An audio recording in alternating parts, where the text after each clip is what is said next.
Everything's okay? All right.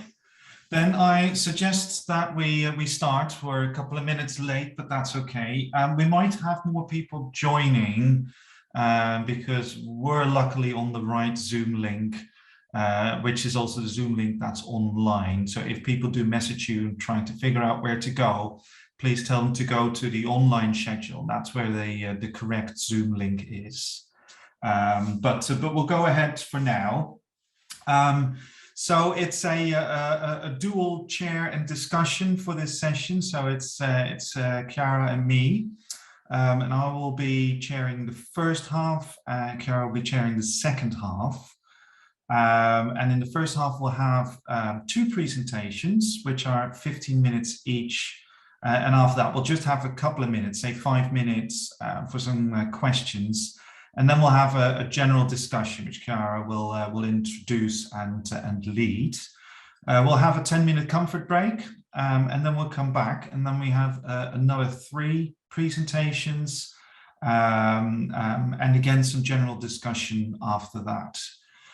Any questions you have, please let's not interrupt, of course, during the presentations. You can write them in the chat, and I'm happy to read them out.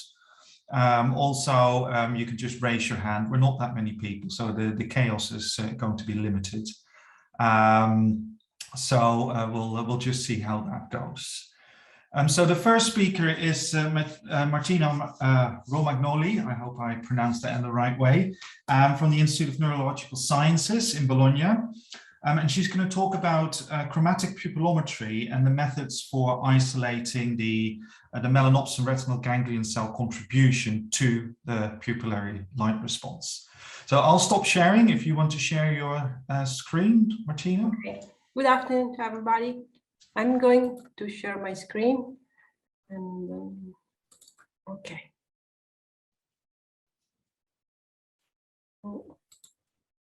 Could you see my screen?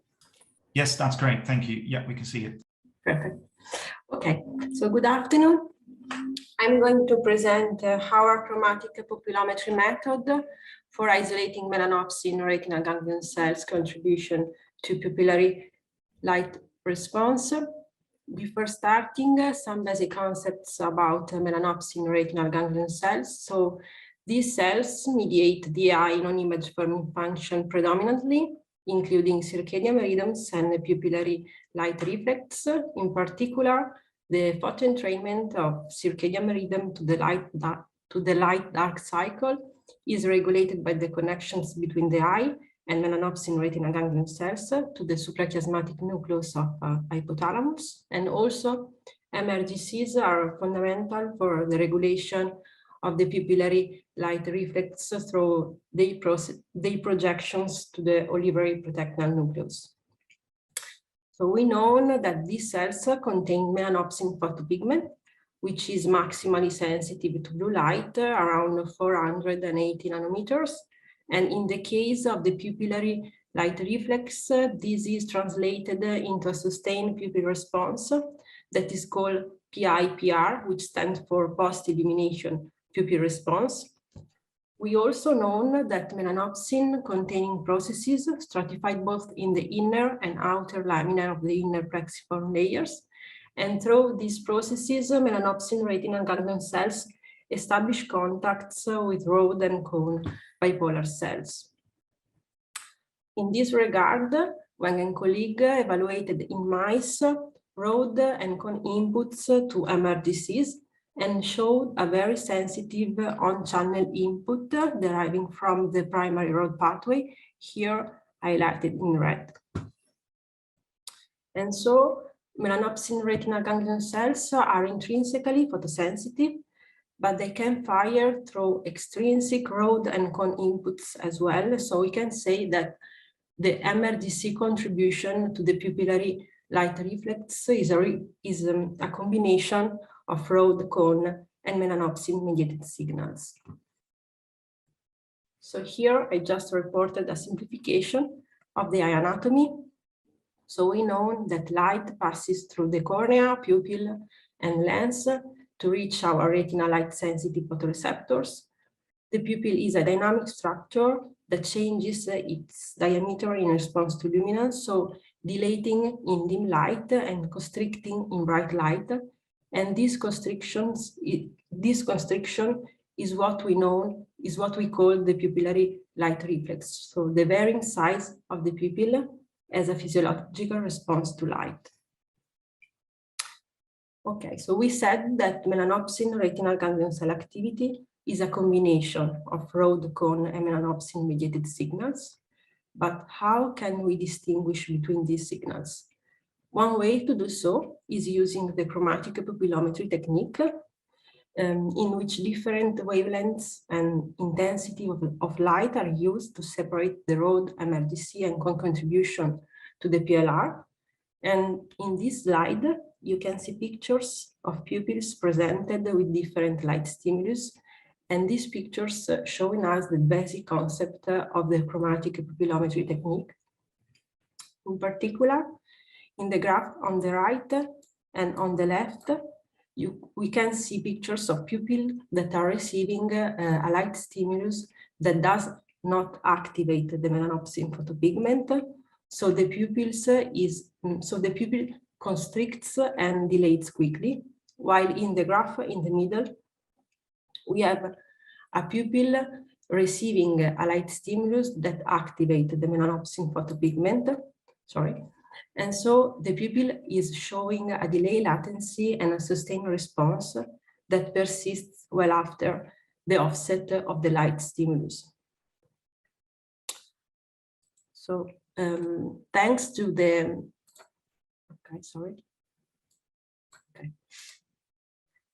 thanks to the illuminating work of the Dr. Jason Park, we could set up our chromatic pupillometry protocol, which is divided into 3 steps. So the first step where we use low luminance blue flash to isolate specifically the rod contribution to the PLR.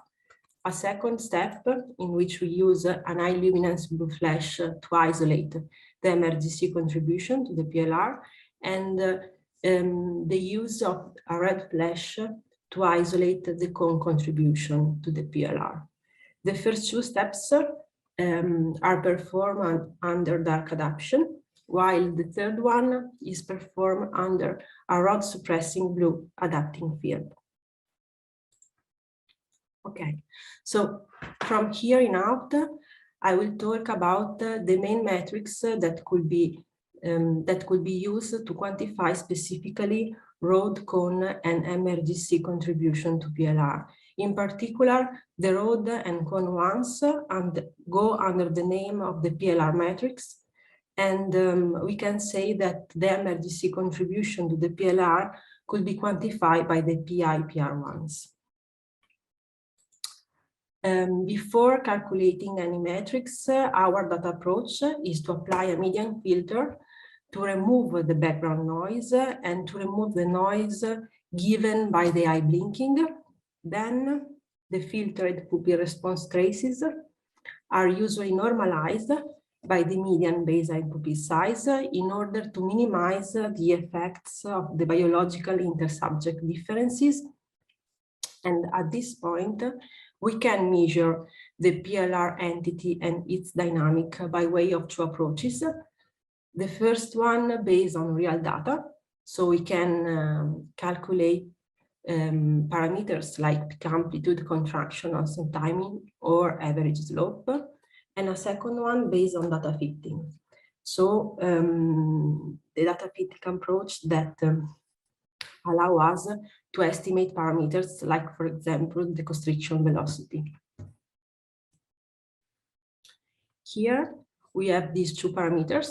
So peak amplitude, which is defined as the difference between the normalized baseline and the minimum normalized pupil response curve after light stimulus onset, and the contraction onset timing, which is the timing taken to start pupil constriction from light stimulus onset.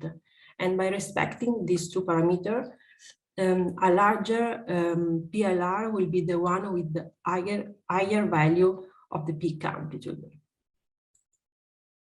In addition, we can evaluate the average slope as a ratio between the peak amplitude and the time difference between the contraction peak timing and the contraction onset timing. And in this case, the average slope is indicative of the pupil constriction velocity. So we will have a pupil that constricts faster for higher values of the average slope. Alternatively, we can use this data fitting approach, which consists of an exponential fitting of the constriction phase of the pupil response curve. So we compute parameter estimates, like for example, lambda, which is indicative of the pupil constriction velocity in the same way as before. So in the same way as the average slope. Now, here we have some established metrics to quantify specifically the intrinsically melanopsin retinal ganglion cell activity. Also, these metrics based on real data as well as on data fitting. The main metric of the intrinsic MRGC activity is PIPR, which is defined as the difference between the normalized baseline and the medium normalized pupil response curve calculated over the time interval between 5 and 7 seconds from the stimulus offset. And a specular metric to PIPR is also the AUC early, the area under the curve early, calculated in relation to the same time interval. And by respecting these two parameters, a larger melanopsin retinal ganglion cell sustained response will be the one with larger values of PIPR or AUC early. Lastly, we could measure the dynamics of intrinsic melanopsin retinal ganglion cell activity with data fitting approach. So by fitting the data, and in particular fitting the data during the pupil redilation phase, and estimating the exponential coefficient of the fitted curve. And in this last case, smaller value of the redilation velocity will be indicative of a larger melanopsin retinal ganglion cell sustained response. In conclusion, chromatic pupillometry can be used to assess functionality of rods, cone, and melanopsin retinal ganglion cells. We believe that chromatic pupillometry could be a powerful diagnostic tool to evaluate the retinal photoreceptor system functionality, particularly for the MRGCs. And so we believe that the MRGC's functional evaluation using this chromatic pupillometry may be proposed as a non-invasive, easily accessible, and early biomarker of the MRGC dysfunction in neurodegenerative disorders, like, for example, Alzheimer's disease, characterized by circadian and or sleep dysfunction. Thank you. Great. Thank you very much. Let me see, are there any particular questions at this point? No, that means I get to ask a question. So that's really nice, thank you. And I think it's wonderful how you can really pull apart the contributions of the different photoreceptors. Now, I think to the pupillary light response, there is some circadian variation to that as well, or at least it's related to sleepiness, isn't it? When you look at the delayed pupillary light response. Have you looked at whether you can measure that type of variation using this particular approach? So can you attribute that to either the rods or the cones or the melanopsin retinal ganglion cells? Yeah. Yes, we think that by using this kind of technique, there is the possibility to distinguish separately the functionality of each photoreceptor system related to the pupillary light reflex, and in particular, it could be useful for study the MRGC dysfunction, since by using all three light stimulus conditions in the right way, we are able to isolate melanopsin retinal ganglion cell system efficiency. And we can use this kind of measures. So, for example, we can quantify the PI-PR response efficiency as a marker of functionality of this photoreceptor system, I think. Yeah. If I can just add in relation to your question about the potential use in relation to drowsiness and so on, we didn't look specifically at this, but this can be a tool also for assessing the variation of the pupil, of course, in relation to vigilance and drowsiness. In order to have comparable results for assessing our metrics, we did the recording always at the same time of the day in order to, avoid the confounding of this potential role. Yeah, exactly. Yeah, and dark adapted, I think, for most of these measures, right? So in a similar amount of time that you dark adapted. 10 minutes dark adaptation. Yeah. Yeah. Yeah. Great. Yeah. So that's really good. So that will really give you an opportunity to pull apart the different contributions. So that's very nice. Yeah. Do we have any other questions? Anybody want to type in the chat, or if you have a question, just speak out loud? No? Okay. Well, any other points I'm sure will come up in the discussion later on as well. So yeah, Chiara, if you just want to go next with your presentation. Sure. Thank you. Right.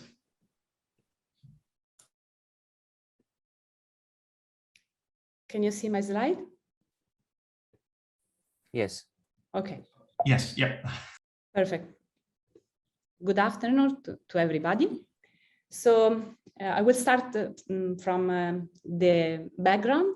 And as this morning beautifully was explained by Professor Foster, we do know that the process regulating sleep is both.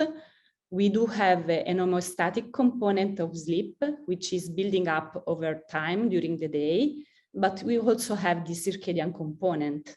And the circadian component of sleep is the product of this entrainment of circadian rhythms by the retinohypothalamic tract which connect the eye to the suprachiasmatic nucleus of the hypothalamus, where is located also the master clock. And as we heard this morning, we do know that the period of circadian rhythms is slightly larger than 24 hours.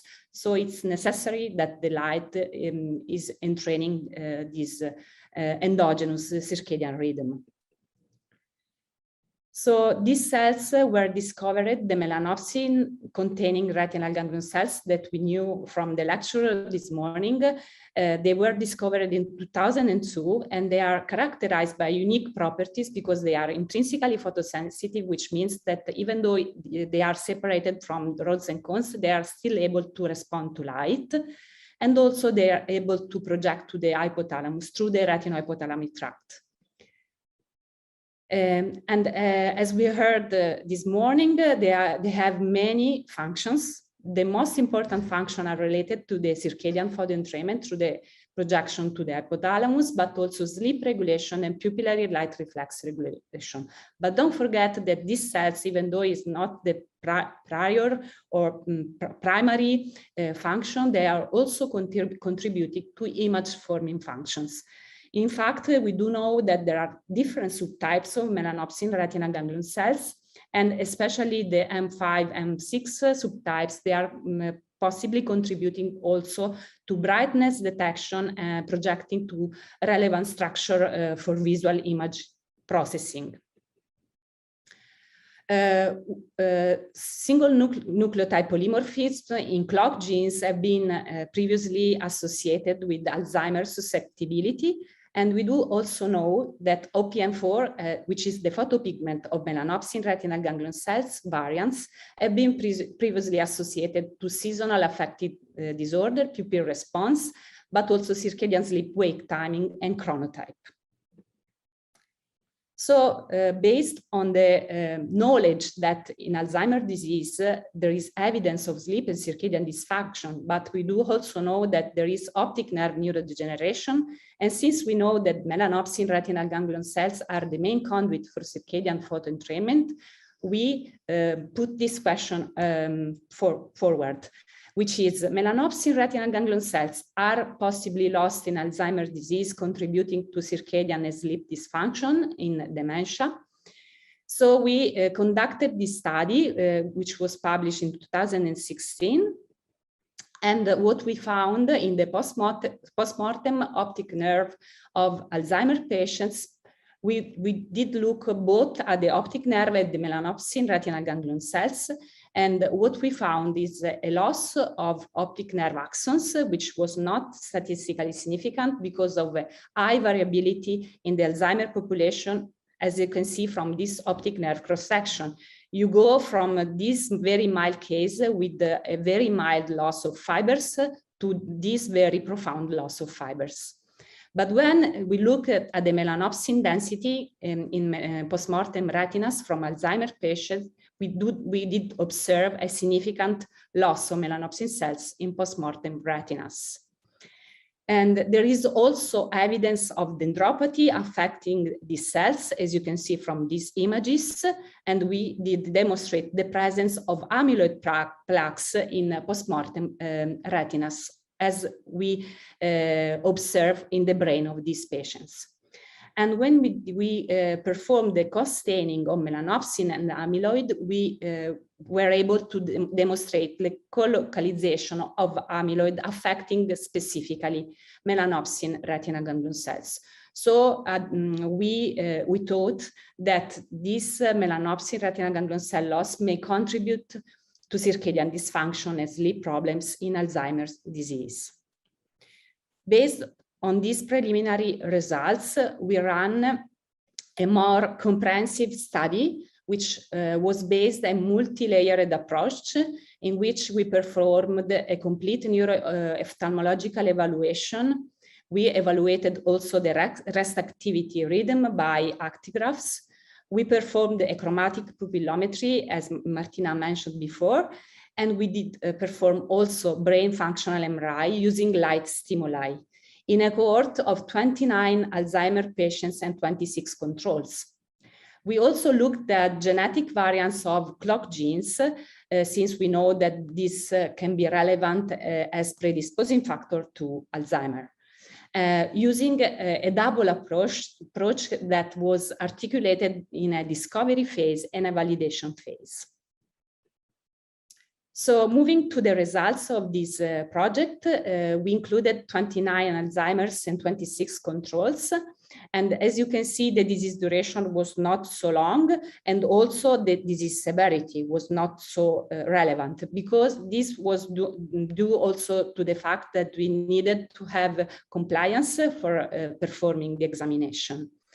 And when we look at the optic nerve and the optic nerve fibers were measured by optical coherence tomography, which is this instrument able to quantify the loss of retinal nerve fiber layer at the level of the optic nerve. And in the comparison between controls and Alzheimer's, we did find a significant loss of ganglion cell layer in the inferotemporal sector. We then look at the rest activity rhythm, mainly using non-parametric analysis, and we did find a reduction of the total sleep time, an increase of the total sleep time for the Alzheimer's population, and also of the actual wake time. And we did find also an increase of the sleep latency. Overall, if you look at the graphs, there is a wide variability in the Alzheimer's population, and this probably explains why we didn't find a significant difference in the terms of relative amplitude, interdaily stability, and intradaily variability of the circadian rhythm. But if we consider the patients with a deviation from the control population more than 2 standard deviation, we observe the presence of a subgroup of Alzheimer's patients that we defined circadian impaired. Overall, we observed also a worsening of circadian and sleep measurements with age. And in particular, the group per age interaction was significant for relative amplitude, L5, and total activity score. We then looked at the activity profile of these patients using a different technique, and we found also that Alzheimer's patients presented significantly lower motor activity between midnight to 2 a.m. and from 11 to 2 p.m. We also performed in this population chromatic pupillometry that was very openly discussed by Martina, and so we used this protocol, including a dark adaptation period and a light stimuli in order to isolate the contribution of cones, rods, and melanopsin to pupil response. Moving to the results, what we found is a significant reduction of the peak amplitude for the Alzheimer's population in the rod condition. And even though we didn't find a significant reduction of the PPR, which is more specific of the melanopsin retinal ganglion cells, we found a higher variance of the PIPR in the Alzheimer population. And also, this is relevant for the aging issue. We found a significant correlation of the pupillary light response with age only in the Alzheimer population. So overall, the pupillometry findings reinforces the concept of melanopsin retinal ganglion cell dysfunction in Alzheimer's disease. We also used a brain fMRI paradigm. Specifically, we used light stimuli which were based on the alternation of the red and blue flash. And if you look at the main results of this paradigm, the most important finding is that we didn't observe any significant activation of the occipital cortex with the sustained blue light stimuli in Alzheimer's disease. Moving to the genetic studies, we performed this next generation sequencing approach using a multi-layered panel, which included 84 clock genes. And we performed first a discovery phase with a smaller group of cases. And then this discovery phase was expanded to a larger cohort, which included almost 500 Alzheimer's cases. And overall, the results of this genetic approach showed that there was a significantly revealed statistically significant differences only for a polymorphic variant in the PER1 gene. And specifically, if you look at the figure, the minor allele gene was protective for Alzheimer's disease. So overall, we can conclude that the OCT studies in this cohort of Alzheimer's patients showed a significant thinning of the inferotemporal ganglion cell layer thickness, and this points to an early pathology affecting the ganglion cells first and then the axons. We also demonstrated the presence by means of rest activity rhythm evaluation of a circadian impaired subgroup of Alzheimer's patients. We also observed a reduced peak amplitude of the PLR in the Alzheimer's population, and these parameters declined with age in Alzheimer's patients. By means of brain fMRI, we also showed the absence of occipital cortex activation in Alzheimer's disease with blue light, and genetic studies allowed us to find a significant difference for this polymorphic variant in the PER1 gene. Overall, we can say that this innovative multimodal approach, the melanopsin system, is affected in Alzheimer's disease by neurodegeneration, and this can possibly envisaged also as a biomarker for conversion from MCI to Alzheimer's disease. And this has, of course, implication also for light therapy approach as a counteractive measure for dementia. And with this, I would like to thank all the people contributing to the study, and in particular, Martina Romagnoli and Professor Carelli, and you for the attention. Great, thanks very much. That was an enormous amount of different types of data in 15 minutes. Well done. Thank you for that. I was just wondering, I mean, you show with very nice detail that so that there's a reduction in the retrohypothalamic tract to the SCN, and then of course now in your actigraphy you show that there is there's longer sleep, isn't there, and somewhat reduced precision. Have you been able to causally link those two together? Do you think it's the light entrainment of the SCN, or do you think that the SCN itself, for instance, might show some effects of the neurodegenerative issues as well? So what I can say is that it's impossible to isolate these two components from the results that we have. Yeah. These results points to a circadian dysfunction. I'm referring to the circadian rhythm evaluation of these patients. And with the pupillometry and brain fMRI, we can say that the connection between the eye and the hypothalamus is not working properly.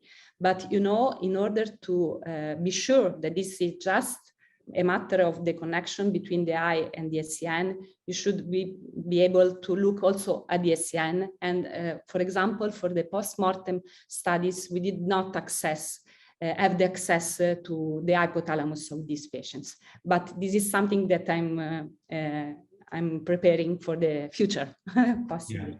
Yeah, and in your fMRI studies, could you see anything in terms of SCN response after light? Is not possible in terms of resolution to look at the SCN.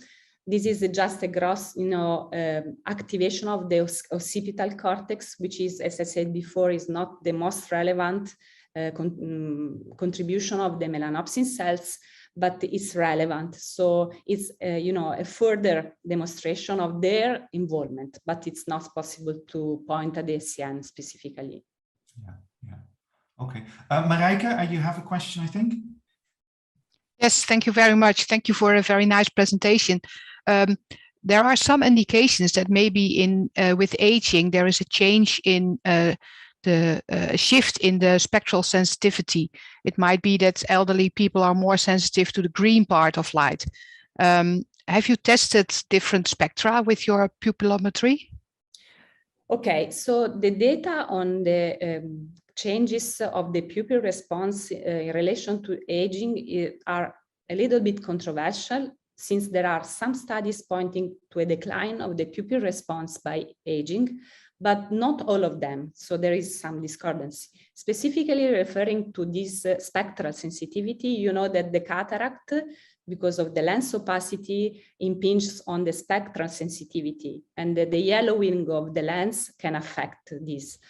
The protocol that we used is a specific protocol designed for the isolation of melanopsin cells. So we are just using this very spectral design. So just red and blue light. We didn't look specifically to your point. Okay, thank you. Thanks, Marijke. Rohan, you have a question? Yes, if I may. So, really nice, informative presentation, Kara. Thank you very much for it. So, a couple of questions. One was, and perhaps you mentioned this, the rate of loss of the melanopsin retinal ganglion cells in Alzheimer's. Did you indicate that it was higher as compared to just regular aging, which is also associated with the loss of photoreceptor density? This is a very important point. I didn't have the time to go through this, but what we observed is that for axons, there is an age-related decline, which is resembling what we observe in the control population. We do know that there is an age-related decline of optic nerve axons. But when we look at the melanopsin cells, this loss was age independent. So we demonstrated the presence of melanopsin cell loss also at early ages, which possibly suggests that there is a specific affection of these cells, which is related to Alzheimer pathology and is independent from the aging process itself. This was our interpretation. I understand. Thank you. And one more question was, do you intend to differentiate the rate of loss of the melanopsin retinal ganglion cells in Alzheimer's as compared to the loss of other photoreceptors? So there are no specific studies or no conclusive data on the affection of, for example, of rods and cones in Alzheimer's. What I can say from the OCT segmentation studies, some people looked also at the photoreceptor component, and they didn't find a specific affection of rods and cones. What is well known that there is a specific affection of the dendritic connection between the rods and the melanopsin cells. And this explains our results on pupillometry, because we found the reduction of the peak amplitude in the rod condition, which means a dysfunctional interaction between rods, dendrites, and melanopsin cells. Great. Thank you so much. You're welcome. Okay, great. I don't think I'm seeing any other questions at the moment. More may come later, of course. Chiara, do you want to kind of round up this bit of the session and give us some ideas about discussion and future perspectives? Okay, absolutely. So, you want to say something? Okay. Yeah, I will. In the meantime, I will share my screen so you can. Okay.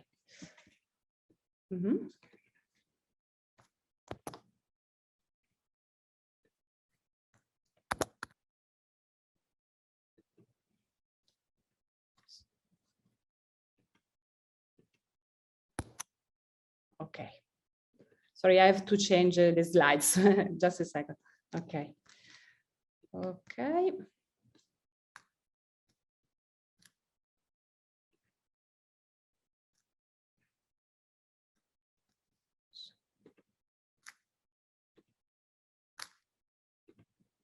Okay, I hope you can see. Yeah, we can see that. Okay, very good. So the main message of this two presentation is based on emphasizing this multi-layered approach that we used to investigate the impact of light on health, disease, and well-being. So I would like to emphasize the multi-layered approach, which was based on a specific evaluation of the optic nerve, in particular with OCT. Then we use the actigraph for assessing the rest activity circadian rhythm, the pupillometry, chromatic pupillometry to evaluate the functionality of a single class of photoreceptor. We also use the brain functional MRI to evaluate the visual cortex response to light, and also genetic studies to look at the specific polymorphic variants of clock genes in association with Alzheimer. As Martina mentioned beautifully in her presentation, we do have these metrics, which allows to quantify in a very non-invasive, also it's a protocol which lasts 30 minutes, which means that for the patient, this is not very demanding. And also, you know, people affected by dementia as Alzheimer's patients are able to perform this kind of protocol. So the future direction are based on these results to apply this multi-layered approach to specifically look at the circadian biomarkers in relation to the functionality of melanopsin cells in other neurodegenerative disorders, also in the sense of the conversion from MCI to Alzheimer, but potentially to other neurodegenerative disorders as Parkinson's disease, REM behavior disorder, Huntington disease, which are all characterized by circadian dysfunction. And starting from this premise, we can have some open question. So how much we can impact on changing the way artificial light is used? Are we going to provide some clear-cut guidance to urban policies for outdoor light? And what about indoor light? This is something that will be explored by our project. This is, as Professor Foster said this morning, it's a very complicated field because there are a lot of interaction in terms also of confounding that need to be taken into account. And also there is a very important biological role of the chronobiology as main generator of this approach. And now I will leave, okay, I can stop sharing, okay.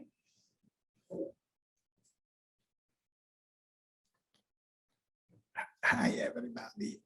Unfortunately, my voice is very low, but to fuel a little bit the discussion, I would like to say that this complex multi-layered approach obviously cannot be applied on big numbers, and these are specific studies.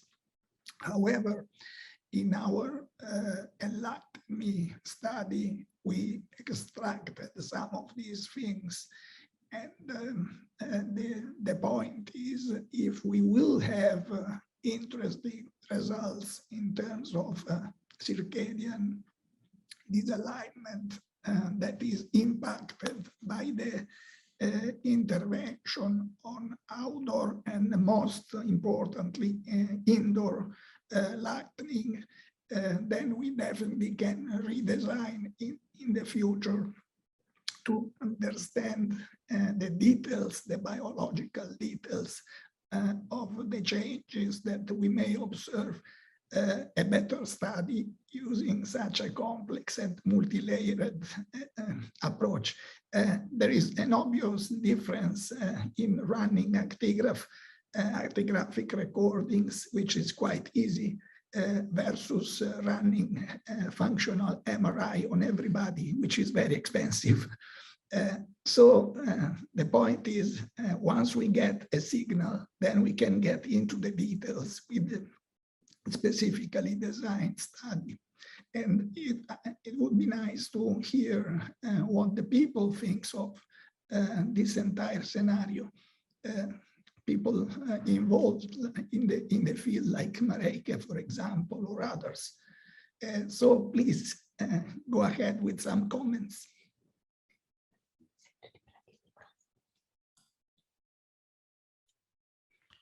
Yeah, you invite me, Valerio. Thank you very much.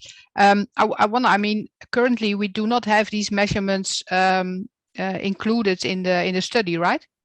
Yeah. So it's, of course, it's true that it would be great if we could combine the knowledge we obtain by giving guidelines to the elderly in combination with and then check those who respond to the guidelines with this kind of information. But I don't know whether it's still possible to do some of these measurements. It would be very interesting, of course. Yeah, at least maybe not in all of the people, but in some of them we can think about, absolutely. I expect that a subgroup of people will be interested to study better. So of the 500 we are going to recruit in each city, maybe we can have a subgroup of people which is particularly prone to respond, or which are particularly refractory to respond to our intervention. So in a second stage study that we have to design from scratch, we can actually go and apply this multi-layered approach. Yeah, to really understand. Would be great. We would learn much more if we could add those kind of measurements. Yeah, another very interesting population can be the centenarians. And actually, for my project, I was able to record the 3 of them. and they are, you know, over 100. They have a robust, still robust circadian rhythm, and also the pupil was properly functioning, so which means, you know, yeah, it's very nice. Marker of yeah, longevity. Yeah. I think what might also be very interesting is that, Chiara, what you show in your presentation as well, so that these polymorphisms in clock genes, of course, we are looking at that. So that will give us some kind of indication whether there's some protective or advancing role there for these genes. I'm wondering, though, and I don't know how other people feel about that, is how these clock genes would actually do that. Because, you know, the first thing is that comes to mind is, okay, it might be affecting the circadian clock in some way. But for instance, with period 3, what we've been showing here in Surrey quite a bit, it seems to be that it's non-clock related changes that are actually changing the sensitivity to light. And that then indirectly may affect your response to light, but it actually also indirectly make you more sensitive to other kinds of syndromes or protect you against that. So I don't know whether within our current study we'll be able to look at that, but I think linking those two up, where we have both the response to the light exposure and the actigraphy, but also measures of subjective, you know, how do people feel and what does the light do for them? I think it's going to be very interesting. And then, as Valeria says, maybe we can use a subgroup of those people and look into that a little bit further. Yeah, we have available this multi panel which include 84 clock genes, as I said before. And in the discovery phase, the OPM4, which is the photopigment for melanopsin cells, was actually one of the potential candidates, but then in the validation phase was not confirmed. And it's very interesting because the polymorphic variant of this OPM4 have been associated to the seasonal affective disorder, which has a very important circadian basis. So yeah, and this of course may affect the light, the response to light of people. Yeah, absolutely. No, that would be very interesting. Just one question. And in these times of COVID, it's been difficult in terms of recruitment for any human subjects. Do you see such a multimodal approach can be applied to animal models with similar effectiveness? Yeah, I think it was applied actually initially since the discovery of melanopsin cells in 2002. Everything was based only on animal models.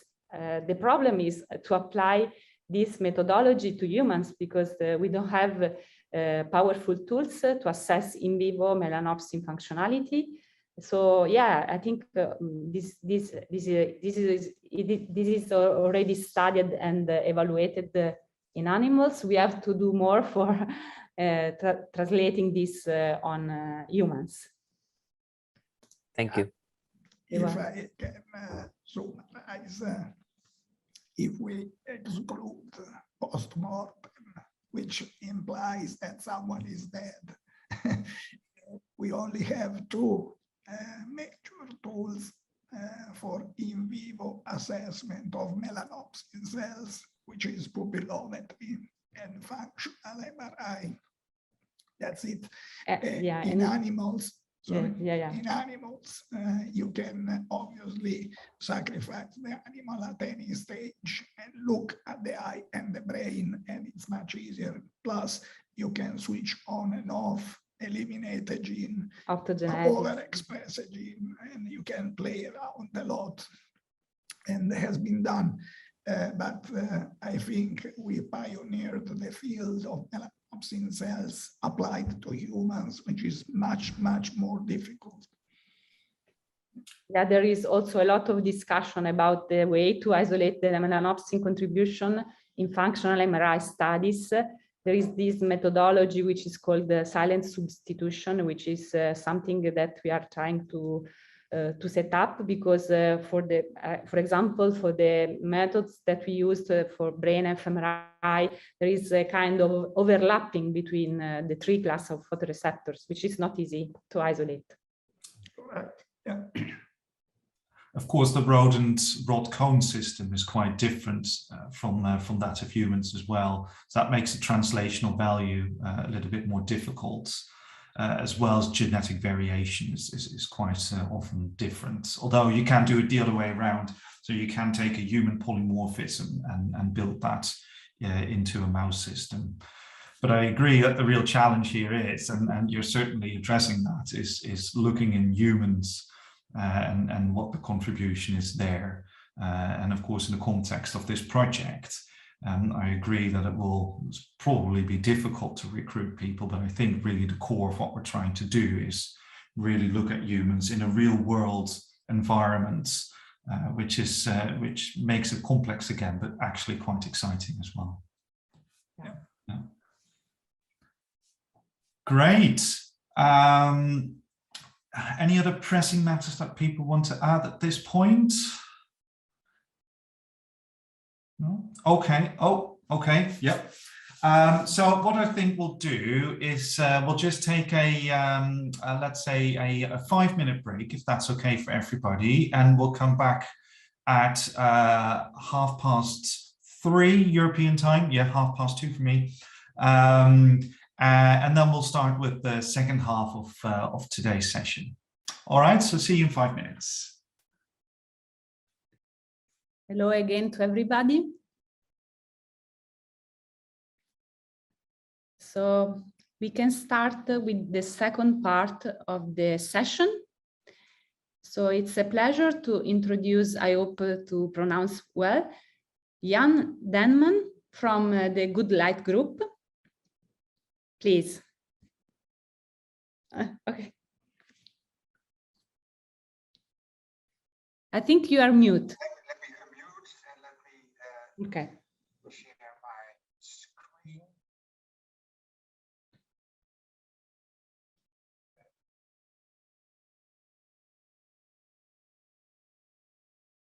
Can you see my screen now? Yeah, we can see. Okay. But yeah. just put, you know, as full screen. You have to put the slides as full screen. This is, I put it now on full screen. Now we just see the single slides, you know, but not the open version.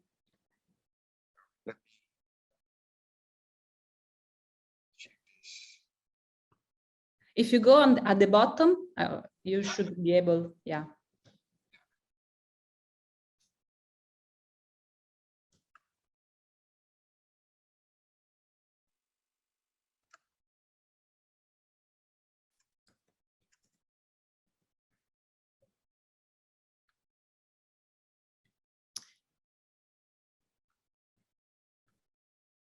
Is it now okay? Yeah. Okay, thank you. Yeah, thanks for inviting me to give a short presentation on the effects that good light have on people's health and well-being. Now I need to move my screen. Oh yay.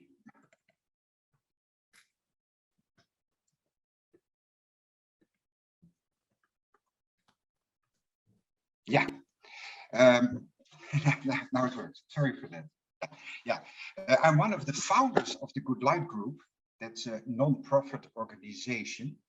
And the reason for us to start this group is that there is already a wealth of knowledge about the effects, positively or negatively, that light has on health and well-being.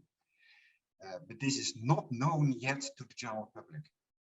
And consequently, it's not used to improve the indoor lighting situations.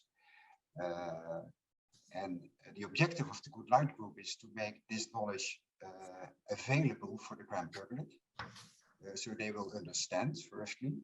And we assume then that if people understand, they would design their indoor spaces differently, taking light into consideration. And we do this via conferences like this one. But this one probably is not needed because all of you are convinced about the importance of light, I guess. Yeah. But we also try to do this more for the general public, people that are not yet aware. This is the content of my presentation. Since most of the people in the world live and work with insufficient light, it has certain consequences. Our bodies basically need light. And then the next part is how to get your daily dose of vitamin L and some guidance. In the fabulous keynote speech of Russell Foster this morning, he touched already on several important aspects of circadian rhythm, sleep, well-being, and so on. And at the end of his speech, he said that in order to have evidence-based guidance for real human-centric lighting, more research is needed to answer many of the unanswered questions. Of course, that's true. And projects like ENLIGHTENme are just doing that. But in the Good Light Group, we believe that there is already enough knowledge so that we can give that to the people so that they can already start improving their indoor light situation or their light situation. Of course, we can always adapt guidelines when new knowledge becomes available, but with what we know already, we can make a big leap in the way that people can personally control their own circadian rhythm. So that's basically also the, I'll show this in the presentation, how we would do this. First of all, most of the people live and work with insufficient light. If we go back a couple of 100 years ago, during daytime, people were most of the day outdoor in natural daylight. And today, more than 90% of the people do have an indoor job and are refrained, shielded from natural daylight. It has a huge consequence about how well we can synchronize our internal clock. And definitely this was a process that was speeded up after the Industrial Revolution, 250 years ago. Good light improves sleep, improves as a consequence of that the energy level during daytime and the mood of people. Especially in this time of the year, it becomes known to many people that they really have a lack of light, and many people start developing kind of winter blues, winter depressions, at least feelings of winter depressions. Like Florence Nightingale already said in the past, a dark house is always an unhealthy house. And this does not only yield for houses, it also yields for university buildings, it yields for hospitals, it's also true for schools, basically everywhere where people have an indoor daytime activity. And our bodies need light. I don't have to tell you, because of the way that life has evolved on Earth for millions, hundreds of millions of years, we already had to cope with the fact that the Earth rotates around its axis, so that you had to deal with parts of the 24-hour cycle that were dark and parts that were light. And light enters our eyes and goes and helps us to see things. With the rods and the cones. But light also has an influence on our well-being. Basically, light tells us how late it is and makes us energetic during the day and sleepy at night. Light, as a matter of fact, is the most important factor in keeping our biological clock in sync, or not. The daily light cycle affects the rhythm of our bodies. And there are three types of consequences if your circadian rhythm is nicely in tune, synchronized with the 24-hour clock. You probably have a better night's sleep. As a consequence, during the daytime, you have more energy. And it definitely supports also to your health and productivity during daytime. So what to do about that? We have defined 4 steps to good light, or to vitamin L, as we call it. First of all, people must become aware about the light levels they are sitting in. And so the easiest thing is to start a kind of install a kind of a lux meter on your. This is a real lux meter, but you also have devices that you can install on your smartphone and start measuring it and start comparing outdoor with indoor. And especially get the feeling that the light that comes into your eye is not always the light that comes at your desk. So if you start measuring it, you can start playing around with it.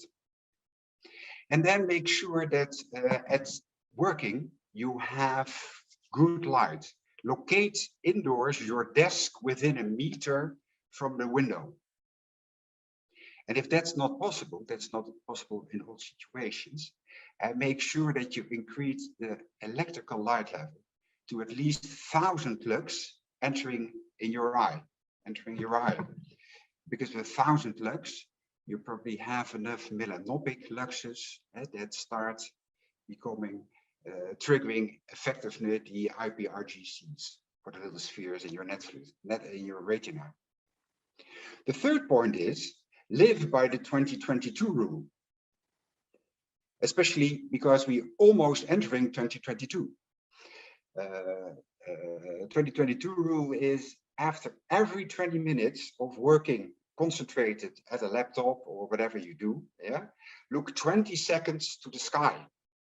Because in our eyes, those new third photoreceptors, they're basically blue sky detectors. And that gives the information to your brain to set the clock, the master clock. And the 2 is spend at least 2 hours outdoors every day, preferably in the morning. And last but not least, get our Good Light guide at goodlightgroup.org. And I disclose a little bit about what the content of the Good Light guide is.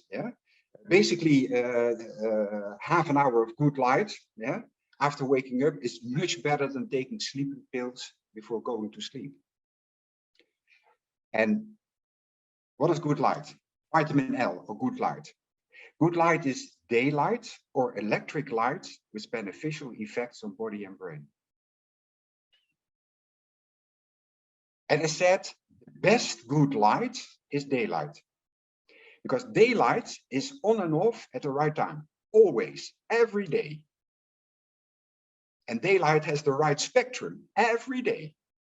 And daylight has the right intensity at every moment of the day. So there's nothing better than daylight, especially morning light, and make sure that you have a lunch walk and play your sport outdoor and not in a gym.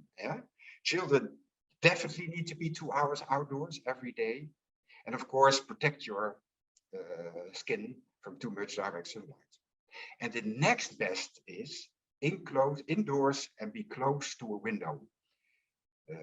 Or electric good light. And now we come back to the electric good light, because the big issue is that outdoor lux levels during daytime are always more than 5000 lux. And indoor, reaching the eye, are always less than 1,150 lux. The sweet spot indoor is make sure that you get 1000 lux in your eye. And there are more aspects. For example, the light indoor need to be attractive by maximum daylight entry, but you also need to increase the brightness in rooms to create attractive contrast levels. The light indoor, the electric light, needs to be dynamic, at least 1000 lux entering your eye vertically, so at least 500 melanopic luxes. And de-dimming should be possible for evenings and nights. It should be optimized so that indeed you get during a couple of hours those 500 mediluxes. And that depends on your age. We heard that in earlier presentations today, your activity. And the spectrum should be tuned or tunable. And last but not least, it should also be personal. It should be, must be possible by the person to adjust it to their specific activities. Personal good light versus increasing the general light levels in buildings. All the lighting in buildings are focused today on vision, on creating an ambience, and creating safety aspects, that you don't fall over something. Of course, that's very important, but it really caters for the vision center in the brain. But for the health center in the brain, yeah, the master clock, nothing has been arranged for in indoor light. So we believe that especially going with a focus to personal good light for indoor is a way to go. And this was also, I think, a picture that was shown earlier today, I think also by Russell Foster, about the scientific study that explains a little bit, yeah. It is a summary of, I think, at least 10 or 15 scientific publications that indeed says that the usual indoor situations are not high enough to go beyond the threshold in which the IPRGCs are really start working and firing time signals to the SCN in the brain, to the master clock in the brain. If you want to know more, we have a summary of this summarized in an infographic. It's called A Healthier and Happier Life. And we also have a more extended good light guide. So, and if you want to have more information, please contact us. Thank you very much. Thank you very much for a nice presentation. Let me see if there is any question. Thomas first. Okay. Hi, Jan. Thank you for a nice presentation. I think Marijke mentioned you several times in our meetings before, so it's nice to finally meet you. I was wondering about something you mentioned about the Lux Meter app, if I got it correct, because in the current project, we're thinking about maybe using an app with the participants to kind of get an idea of where the light is coming from in their living room. So I was wondering if this is something that maybe we could use by using your app maybe. So maybe you could explain a little bit more about the specific and features that it has. Yeah, there are quite a few light meter apps on smartphones. And of course, they are pretty inaccurate if you compare it to a real light meter. Yeah, but order of magnitude, it's okay. And I think it's really important that people start understanding that the light levels outdoor are always a factor at least 10, if not 100 times higher than indoor.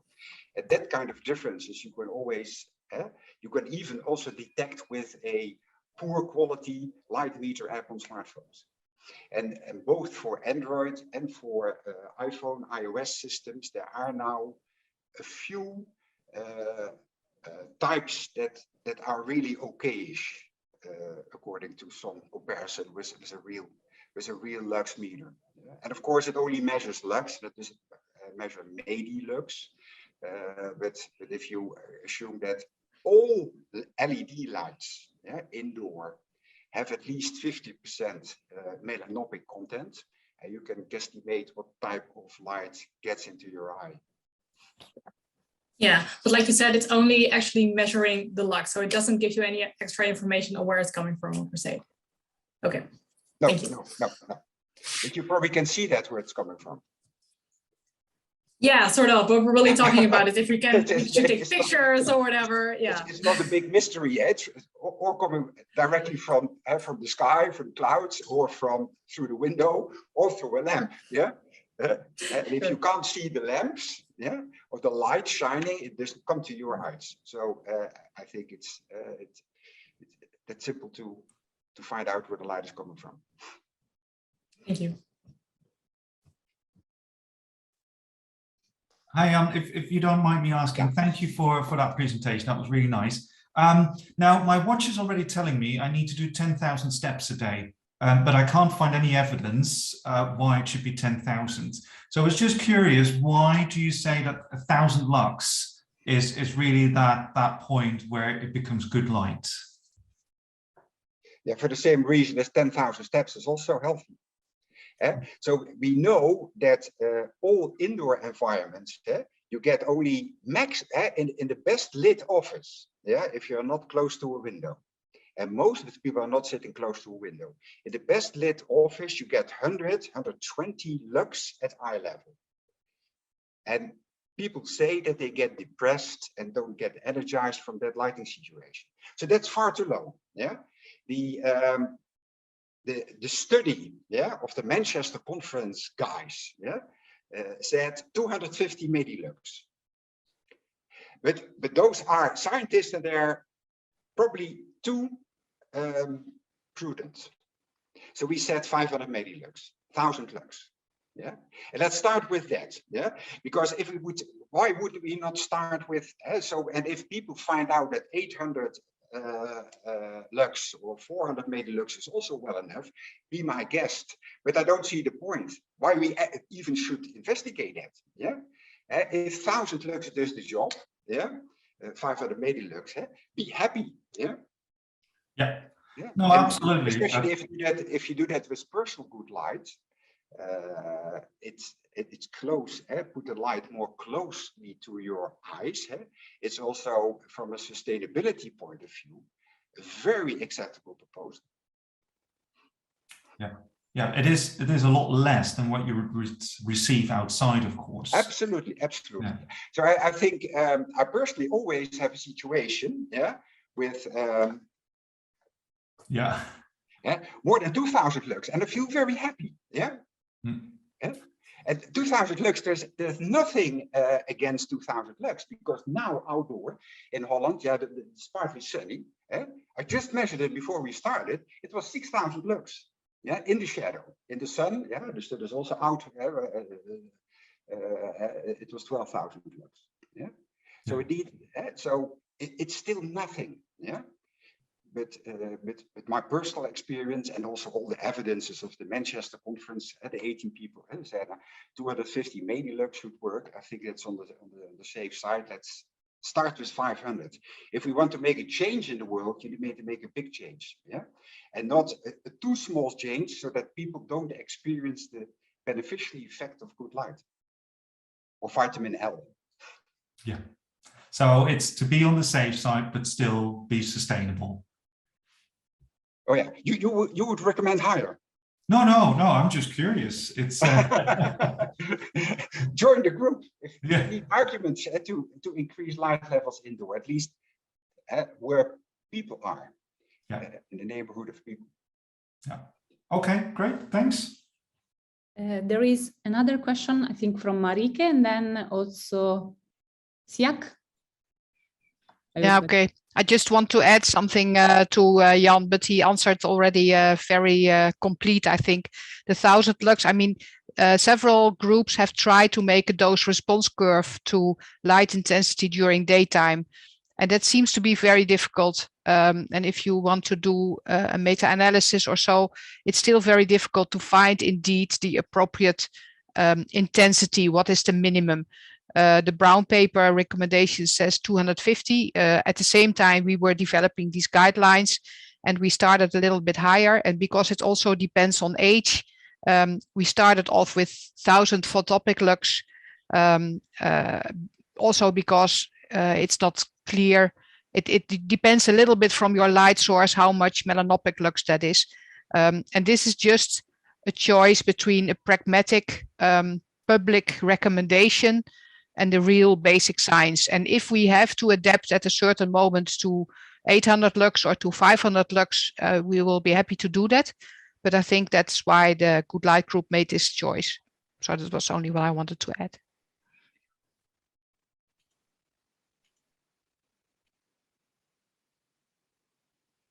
There is also another person who wants to speak. So first, Siak, you can, yeah.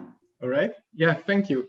So as most of us working a lot of time indoors, I guess also a lot of things we gaze at are the screens of our laptops and computers, or screens in general. Of course, how much light you perceive depends a lot on gaze directions. Would you say it would be a wise decision to increase screen brightnesses for these types of purposes, or is it important that it's the whole environment and multi-directional light intensity?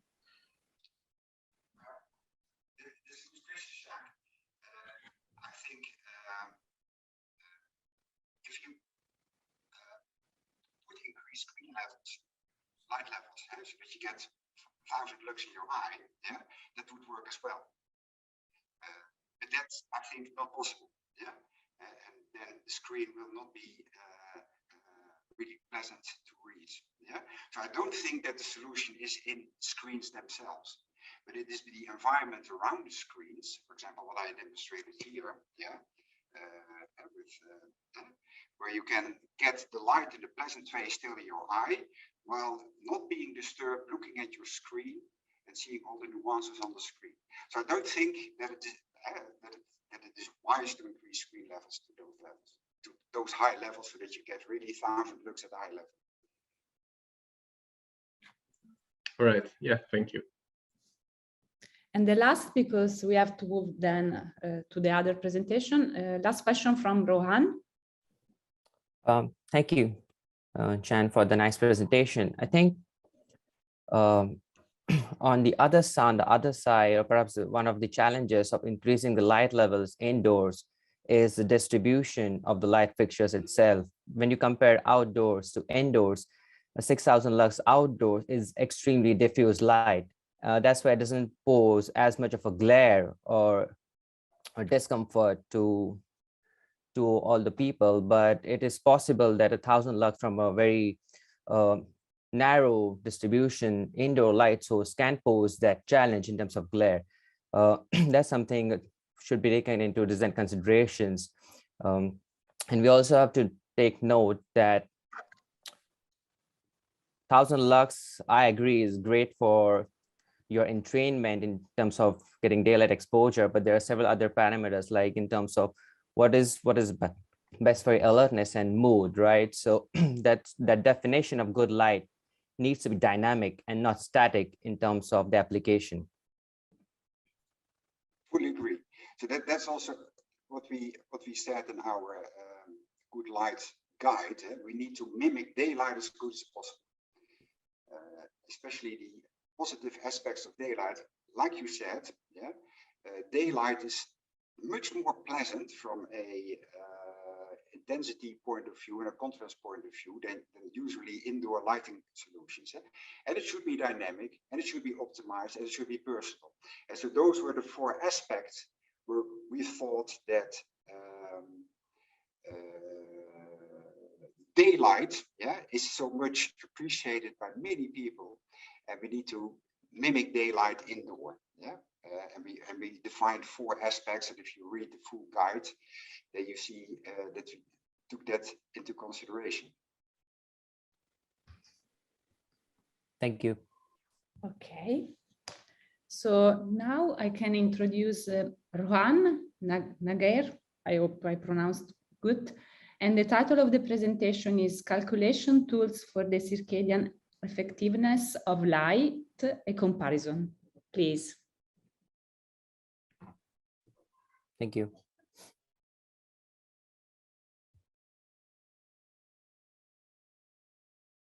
I put the presentation on the full screen mode. Is it visible to everyone? Great. Yeah. Excuse me. So good evening, everyone. I'm Rohan from the Light and Health Research Center at the Icahn School of Medicine at Mount Sinai in New York.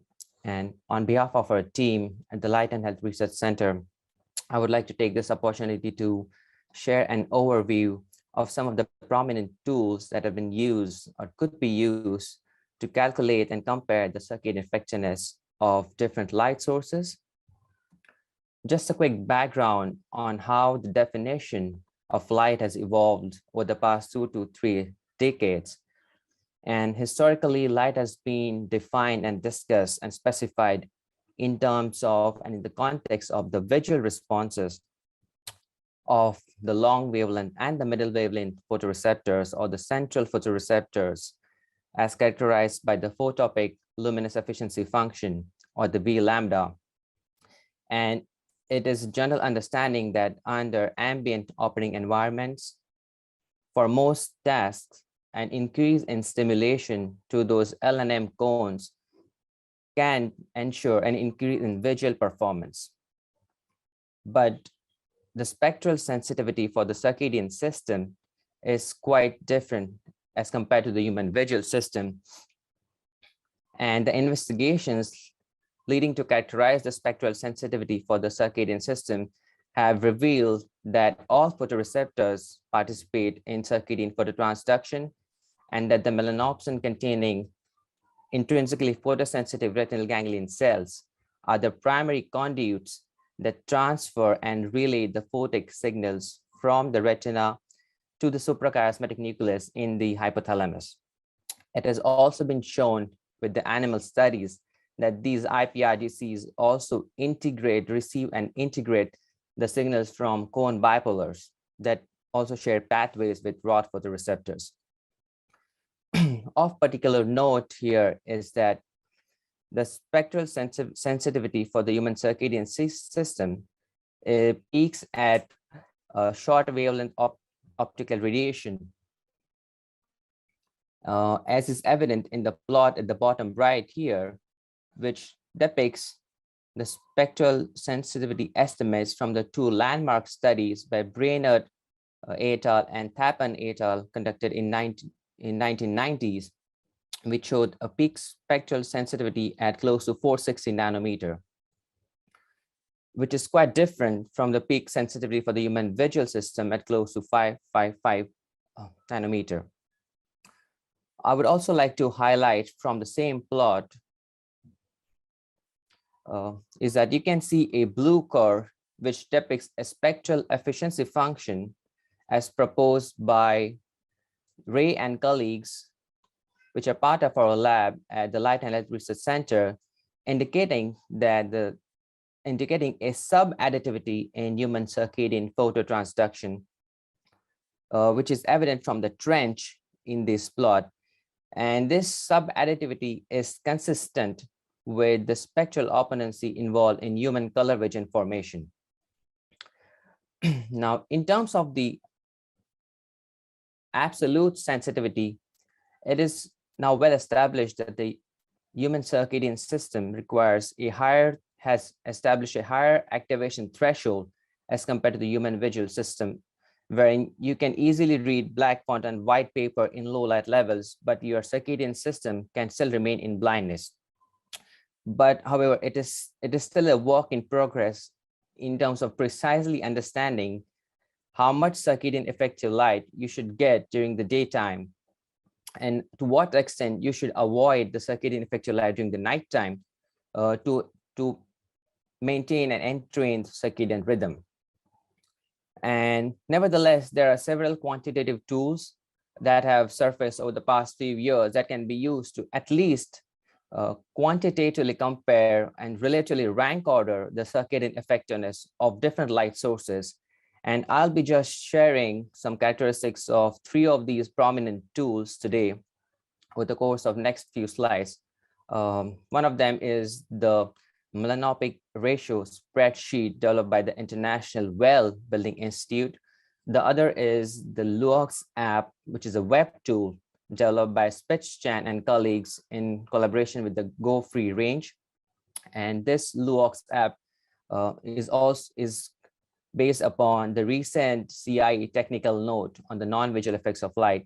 And I will also be discussing the CS Calculator 2.0 developed by the Light and Health Research Center based upon the retinal neurophysiology published by Ray and colleagues on circadian phototransduction.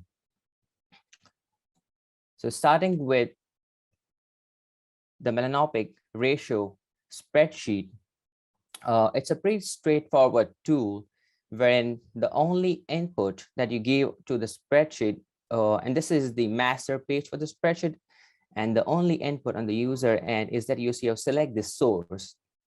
And that source can be one of the inbuilt spectral power distributions. So for instance, this particular melanopic ratio spreadsheet has 6 sample SPDs preloaded, and you can choose one of them. And the CCTs for these sources range from 2700 Kelvin to 6500 Kelvin. There is also a sample for daylight under overcast conditions, and user has also the provision to add their own SPDs. Just going back, so once a user selects a spectral power distribution or the source, the output for the spreadsheet is the melanopic ratio.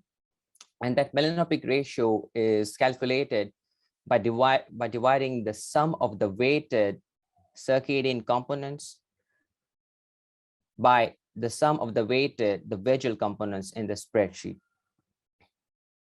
And this melanopic ratio can then be used to calculate other parameters such as the melanopic lux or the melanopic EDI, which is equivalent daylight illuminance, by simply multiplying by the photopic illuminance and an appropriate scalar.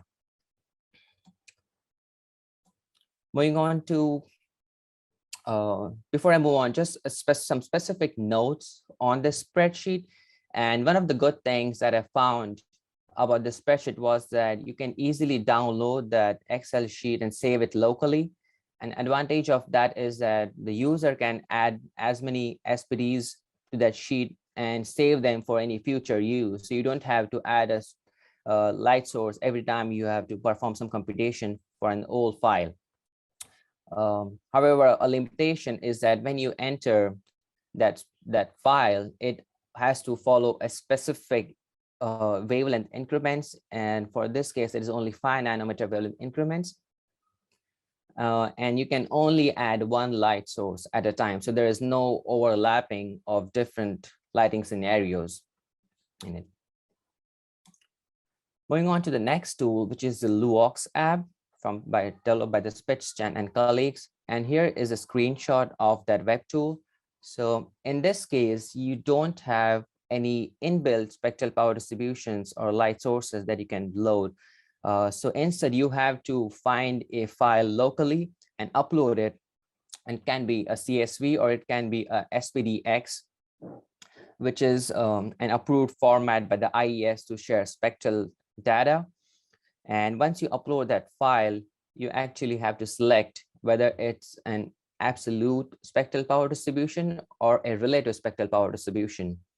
If it is a relative spectral power distribution, you also have to mention the photopic illuminances for each of the measurements with a minimum of 1 measurement. If it's an absolute spectral power distribution, then you have to mention the irradiance units, which is watts per meter square in this case. And once these parameters have been input, then the user can just verify whether the spectral power distribution for the light source entered is accurate or not in the step 3. Moving on to the output for the Luox app, this another screenshot showing all the outputs, and there are lots of it. So starting with the illuminance, and you can see the Luox app also displays the chromaticity coordinates. And the more important outputs from this app are all the alpha opaque irradiances for the 5 photoreceptors, and also the 5 alpha opaque, and also the 5 alpha opaque illuminances or the alpha opaque EDI values. Lastly, if you have entered a relative spectral power distribution, this tool allows you to download the absolute spectral power distribution, which you can save locally. And it also allows the users to kind of share a version of this report online and save it for any future validation. Some specific notes on the Luox app. So as I mentioned, it's a web-based tool that can be used to save, share, and publish the displayed results. User can enter both a relative and the absolute spectral power distribution. Again, however, the calculation is always limited to a single light source or a single SPD. So there is no overlapping lighting scenes, but there's flexibility in terms of how you enter the user SPD. So it's not tied to any wavelength increments. So between 1 to 10 nanometer integer wavelength increments can be entered. And it does not, as I mentioned, it does not have any inbuilt sample SPDs, but it does provide one sample SPD, which is available for download and testing. So moving on to the last tool, which is the CS Calculator 2.0. And so for this CS Calculator 2.0, the input is again the spectral power distribution for a light source, and there are two ways that can be entered. One is you can select any one of the 46 inbuilt light sources or SPDs of varying CCTs. It also includes some of the common daylight sources such as D65, D50. And it includes not just the LED light sources, but it also includes comparison across different type of light fixtures, so incandescent lamps, high pressure lamps. Or the user can also simply copy paste the SPD into the input file. So if you have a text file or a CSV file, that can be copied into this tool. So once the user selects the light source, he has to enter the photopic illuminance. And once the photopic illuminance is entered, this is the output of all the different metrics that come with on the that have been displayed. So you can start with the most important in this particular screen is a CS, which is the circadian stimulus. And the circadian stimulus is analogous to light-induced suppression of the hormone melatonin during the nighttime and under the regular operating conditions. So if you don't change any of other metrics, and I'll get back to some advanced controls. So under default tool conditions, what it indicates is that a 1 hour of exposure to 300 lux of this particular light source will suppress melatonin suppression by almost 24% compared to a dim light control light. So it has some biological significance in terms of the effectiveness of this light source. It also outputs several other tools such as the illuminance, the irradiance, the photon flux, as similar to other tools. Similar to other tools, sorry, I apologize. Similar to the two tools earlier, it also outputs the melanopic EDI, and it also outputs all the alpha opaque irradiances. One of the advantages of this particular CS calculator is that it not only outputs the circadian metrics, but it also has tons of color metrics into it. So it's kind of a one place solution for all the designers and the specifiers. Few things that are very unique about this tool is that one is that it offers the user to download the data. So there's a key over here that allows the user to download all the calculations, which can be reloaded into the tool. And it's not a static reload. So user can again edit that previous calculation file. Another advantage of the calculator is that it allows a combined SPD. So a user can actually add multiple light sources and can change the ratio of them within a space to see how overlapping light scenes can interact and affect all these parameters that's shown here. Last important thing that I would like to highlight here is that there's a way to back calculate what should be the design light level for a space. So you can enter, for example, I need to achieve a CS of 0.3 as recommended by the UL 24480 standard to promote circadian entrainment in day working people. So they recommend that a CS of 0.3 during daytime is what you should be targeting. So if I put the light source and I put CS of 0.3, it will tell me what should be the light level at the eye. And this is just a summary of what I just mentioned, and I covered all of that. So let me skip. This is a summary of all the three tools and what they output. Again, the LUOX app has all the alpha opaque irradiances and the alpha opaque equivalent daylight illuminance values, which is what has been defined in the recent CIA technical note. The CS Calculator 2.0 has all the tools, all the output metrics from the LUOX app, and it also adds the CS metric, which has translation in an absolute biological domain, and it also has all the color metrics in it. To compare these quantitative tools, we also performed a direct quantitative comparison when we took two spectral power distributions, a 2700 Kelvin source and a 4000 Kelvin source, both from the default SPDs from the melanopic ratio spreadsheet. And we wanted to compare the outputs, and particularly the melanopic EDI, and how it varies across three different tools for 18 lux at the eyes, which is a typical light level experience while standing at a distance of 10 meters from a street light in urban environments. And what we found that the three tools were quite similar in terms of the accuracy of the outputs. The chromaticity coordinates were not available in the melanopic ratio, but for the LUOX app and the CS Calculator 2.0, the error was less than 0.2%. Moving on to the melanopic EDI, the CS Calculator only outputs the integer values for the EDI, and that resulted in an error of about 4% as compared to the other tools. But when you compare the melanopic irradiance, which offer a similar degree of precision in terms of the decimals, that error was less than 0.02% again. And only the CS Calculator 2.0 could output the CS in terms of the 2700 Kelvin source, 18 lux at the eye, translated to a CS of 0.016. In other words, a 1 hour exposure to that street light will result in 1.6% melatonin suppression, and the 4000 Kelvin light source will similarly lead to a 2.5% suppression. So, to conclude with, of all the tools that have been investigated, all the tools are freely available for use. It was found that in terms of the number of metrics available as the output, the CS Calculator 2.0 provides the most comprehensive evaluation, including metrics for not just circadian but color metrics as well.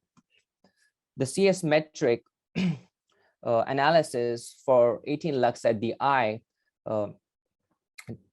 outputted the values of less than 3% melatonin suppression, or a CS value of less than 0.03 for both a 2700 Kelvin and a 4000 Kelvin source. And it has been, and based upon publications involving CS metric, it has been shown that a value of 0.1 or lower is below the threshold for activation for the human circadian system, and thus it can be concluded that 18 lux at the eye from any of the white light street lights will have a minimal impact on the circadian system, especially for the very brief duration that a person spends underneath or walking towards it. And lastly, when we compare the quantitative predictions for the melanopic EDI from the different tools, it was found that the error across the three tools was less than 0.02%. When the degree of decimal precision was the same. With that, I would like to conclude the talk, and I would like to convey my thanks to the conference organizers for the opportunity to present these data. And there's a disclosure wherein I would like to disclose that the CS Calculator 2.0 has been developed by the members of the Light and Health Research Center's Light for Human Health Partnership. Thank you. Any questions? Thank you very much for this interesting presentation. Let me see if there is any question from the audience.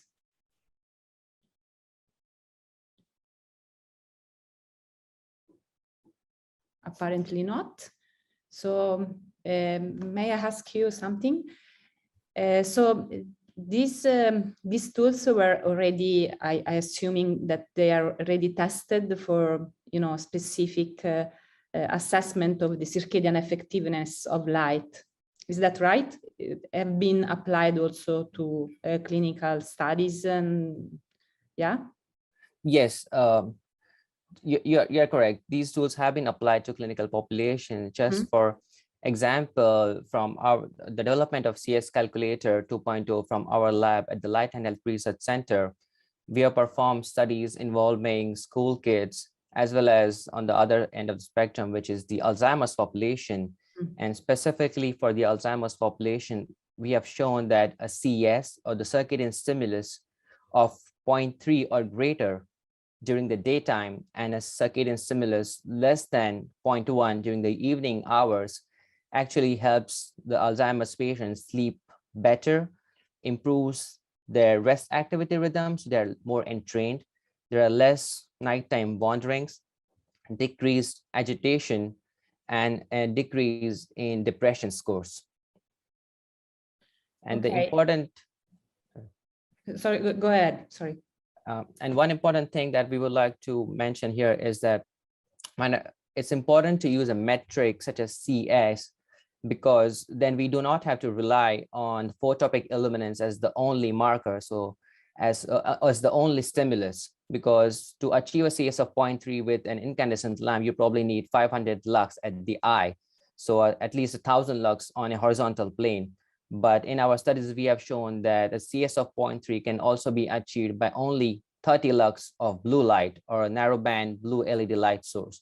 So it allows more design flexibility when we balance not just the amount of light, but also the spectrum. See, yeah, to adjust also taking into account the spectral sensitivity. And also, I would like to ask you, how long was the duration of the light therapy, for example, for the study that you mentioned? Because as we heard this morning, it's very important also that we have a quite, long stimuli in order to have a good response of the melanopsin cells. You can comment also on this? Yes, absolutely. So the duration of light exposure or the duration of that stimulus during the daytime, we have varied from 2 hours to throughout the daytime. So the minimum that we have always recommended is you should have a CS of 0.3 when you get up for at least 2 hours. Okay. There is a question also from Jan. Go ahead. Hello, Ron. Thank you very much. Very interesting overview about the whole CS system. CS, is that now based on CIE standards, nomenclature, or not? So circadian stimulus is analogous to a biological phenomenon, like I mentioned, the melatonin suppression, and it has recently, if I may speak a little bit more on that. So melatonin suppression induced by light exposures during the nighttime, following 1 hour of exposure, and this metric of CS of 0.3 during the daytime for at least 2 hours has recently been adopted by the UL standard 24480, which is geared towards how to maintain daily circadian rhythms and optimum entrainment in day shift working populations. But to your question, it has not yet been validated by CIE. Okay, yeah. Okay, very good. If there are no other questions, we can move to the last presentation, which is light and well-being, a genetic point of view. And this presentation will be given by Anne Lamvergood. I hope it's perfect. Thank you. Thank you. Okay, can you all see my screen in the right way? Yeah. Okay, perfect. So, hi everyone, thank you for joining today. My name is Anne Landberg and I work at the Free University of Amsterdam. And I am a PhD in the ENLIGHTENme project together with Professor Maaike Bartels. And our main aim in this project is to assess the association between light and well-being. So in this presentation, I will talk to you about 2 things. First, I'd like to talk to you about why we're actually studying the association and why we think it's necessary to study light and well-being together. And then in the second part, I will talk to you about a new project that we're working on simultaneously to the ENLIGHTENme project, which is very much related and is about the association between circadian rhythm and well-being, but taken more from a genetic point of view. So first, why do we think it's necessary to study light and well-being? Well, as you all know, light influences the circadian rhythm, and the circadian rhythm would naturally follow a 24-hour cycle that kind of follows the sunset and the sunrise and sunset. But since the introduction of artificial lighting in the 20th century, this has changed drastically for us. So as you can imagine, nowadays we can have our phones on or our screens on when we're watching Netflix until deep into the middle of the night.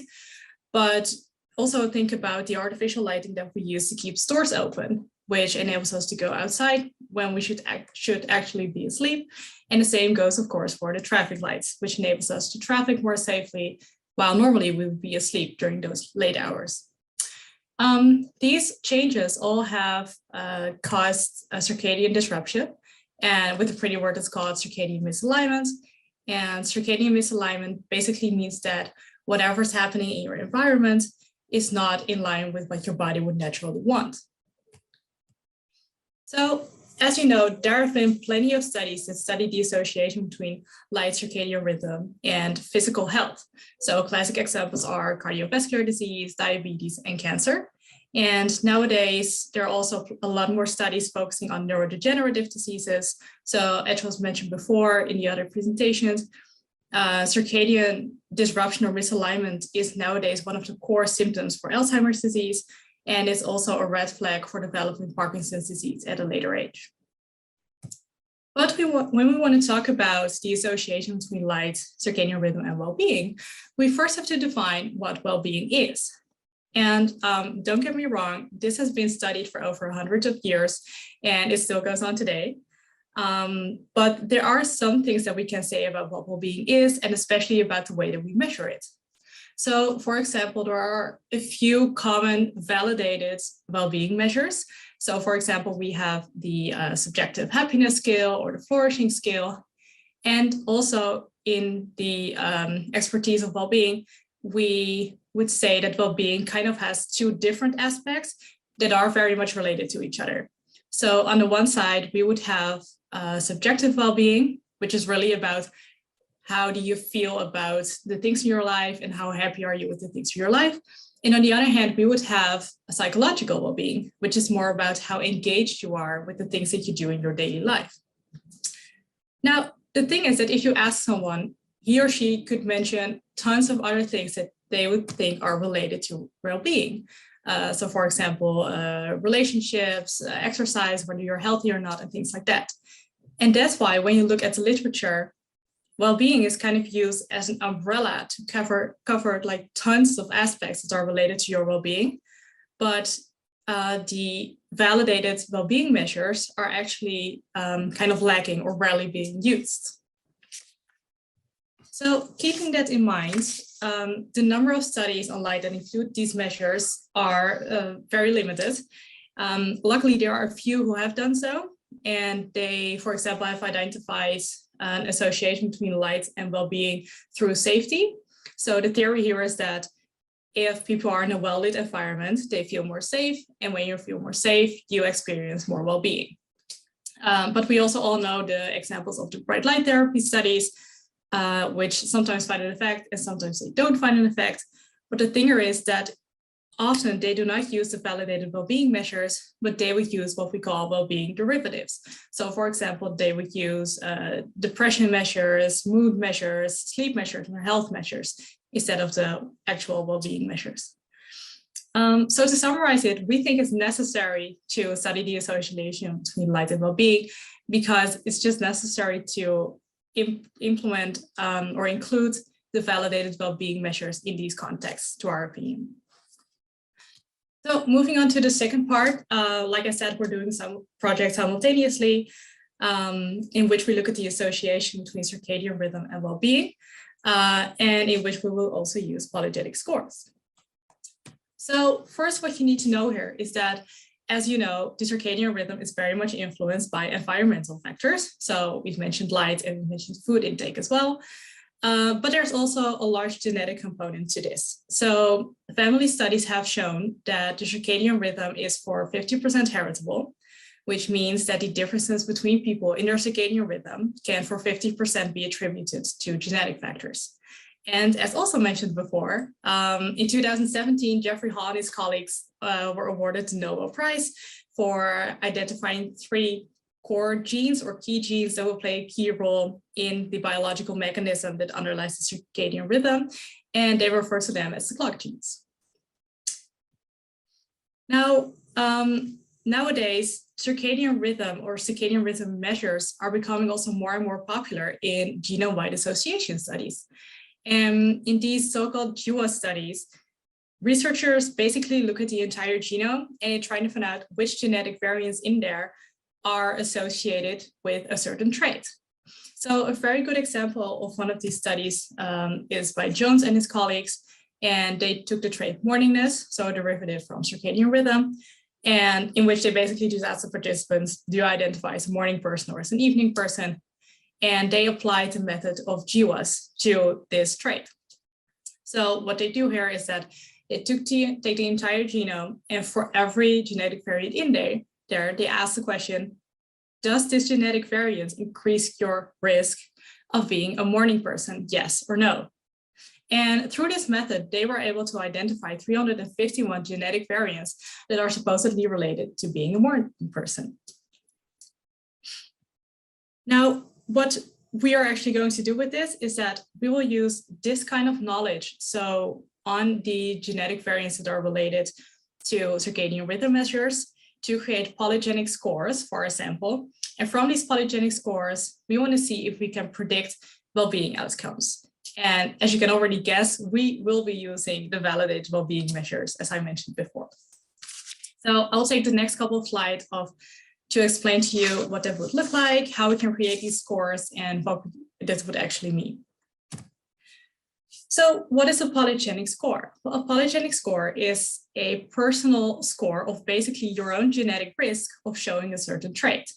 So let's stick with the example of morningness. Say that this is the results from the GWAS, then in this case, they would have found that the genetic variants 2A, 4B, 5A, and 7A are related or increase your chance of being a morning person. Then if I want to know my polygenic score, I would take my own genome and look at my own genetic variants, and I would see how many of my variants actually match the variants that they found in their GWAS study. So in this case, I would have matches 2A, 4B, 7A, and then my polygenic score would be a 3. But of course, I could also do this for my neighbor, who obviously has a different genome. And in this case, he would only have one match, which would make his polygenic score be a 1. So just to keep in mind, a polygenic score is your own individual genetic score, which represents your risk of having a certain trait. Now, what can we actually do with this polygenic score? So in our study, we will use the polygenic scores to see if we can predict well-being outcome measures. And the word predict here is very important because in this context, it means that we want to see if we can predict or how much variance we can predict from well-being using the polygenic scores for morningness. And this is kind of a simple analysis basically, because you basically just look at the correlations between your polygenic scores in your sample and the well-being outcome measures in your sample and just look at the correlations. And based on other GWAS studies or polygenic score studies, we expect to be able to explain maybe 3 to 4% from the well-being outcome measures. But now what can we actually do with this type of study? Because 3 to 4% doesn't sound like a lot, I got that. But there are some things that we can tell from this. So first of all, it's important to mention here that we will not be able to rule out direct causation. And this is also something that was mentioned in the discussion before, because say that we take the polygenic score, the genetic variants in the polygenic score, it might be possible that these genetic variants influence another part or another functioning in your body. So for example, heart functioning or something like that, or something in your brain. And then through the functioning in your brain, then that will actually influence your well-being. So we cannot, unfortunately, rule out the idea of direct causation. It might be indirect. But the good news is that we can rule out backward causation through this method, because in this case, backward causation, which is often kind of an issue in correlational studies, but in this case, backward causation would mean that your well-being score would influence your polygenic score. And we do not know that much, but we do know that your polygenic score cannot be changed, because we know that the genetic variant in your genome is set. So that could never be changed through your well-being score, of course. So that is something that we can rule out here. Now, clinically speaking, we could use polygenic scores to identify people who are at risk of, in this case, being happier than others or less happy than others. So say that we are able to find a significant correlation between these two variables, and say that genome-wide association studies get more like larger sample sizes, and we, in some point in the future, will be able to explain like maybe 40% of the variance because of our polygenic scores for morningness, then we would know two things already. Because first, it tells us that the genetic variants that apparently play a role in morningness also play a role in your well-being, direct or indirectly. But it also tells us that it may be a way to early identify people who are at risk of being, for example, less happy than other people. And this early detection theory is something that clinicians are often very interested in. So just to summarize in the final slides, we think it's necessary to include validated well-being measures in the studies that are being done on light and well-being and the association. So that's why we're doing that in the ENLIGHTENme project. And simultaneously, we're going to try to predict well-being outcomes through the polygenic scores. So thank you for your attention. If you have any questions, let me know. And otherwise, you can always contact me through Twitter or through email, of course. So thank you so much. Thank you very much for the presentation. Is there any question from the audience? If not, I can make a comment. And we discussed it before, you know, the role of clock genes in also some mood disorders, like, for example, seasonal affective disorder. And we do know that the chronotype are also linked to the possible association to some mood disorder. So I think this is very relevant also for this connection, because we do know that, for example, people with a delayed phase are more prone to have some of these mood disturbances. This is Yeah, I know what you're saying is very interesting, because when you mentioned it in presentation, I was like, so you're mostly referring to the genetic variants related to the clock genes that are identified there. And these are the studies that I mentioned from Jones, is like looking at the entire genome, not only specified to the clock genes, of course, but I think it's great that information should totally be combined in those studies. Yeah, because they are all very closely linked. So there is an interaction of all these components. There is a question from Marina. Yes. Oh, it's very dark here. Hi. I really like your presentation. I'm looking forward to see what you find. I'm not part of the group, so I'm wondering, what are the validated well-being questionnaires or tools that you use? Yeah, so I don't know if you can, I don't know how many there are, if you can name them all, or if I can send you an email just to find out about it. Yeah, you can, of course, so you can always send me an email. I think I got like 4 or 5 prepared in my head. So like I mentioned, we kind of look at well-being from 2 sides. So we have this more subjective side. And on that list would be the subjective happiness scale, the quality of life scale based on the Cantrell letter. So basically the 1 question item. So where would you put your life in general on this letter? Okay. And we have the satisfaction with life scale for that side. And the psychological well-being measures, we don't have that many for those, but we ourselves often use the flourishing scale. And you have a long version and a short version, but that's a very popular one. Okay, great. I might send you an email. Thank you. Yeah, sure. Thanks. Other questions? or comments? Okay. Valerio has a comment.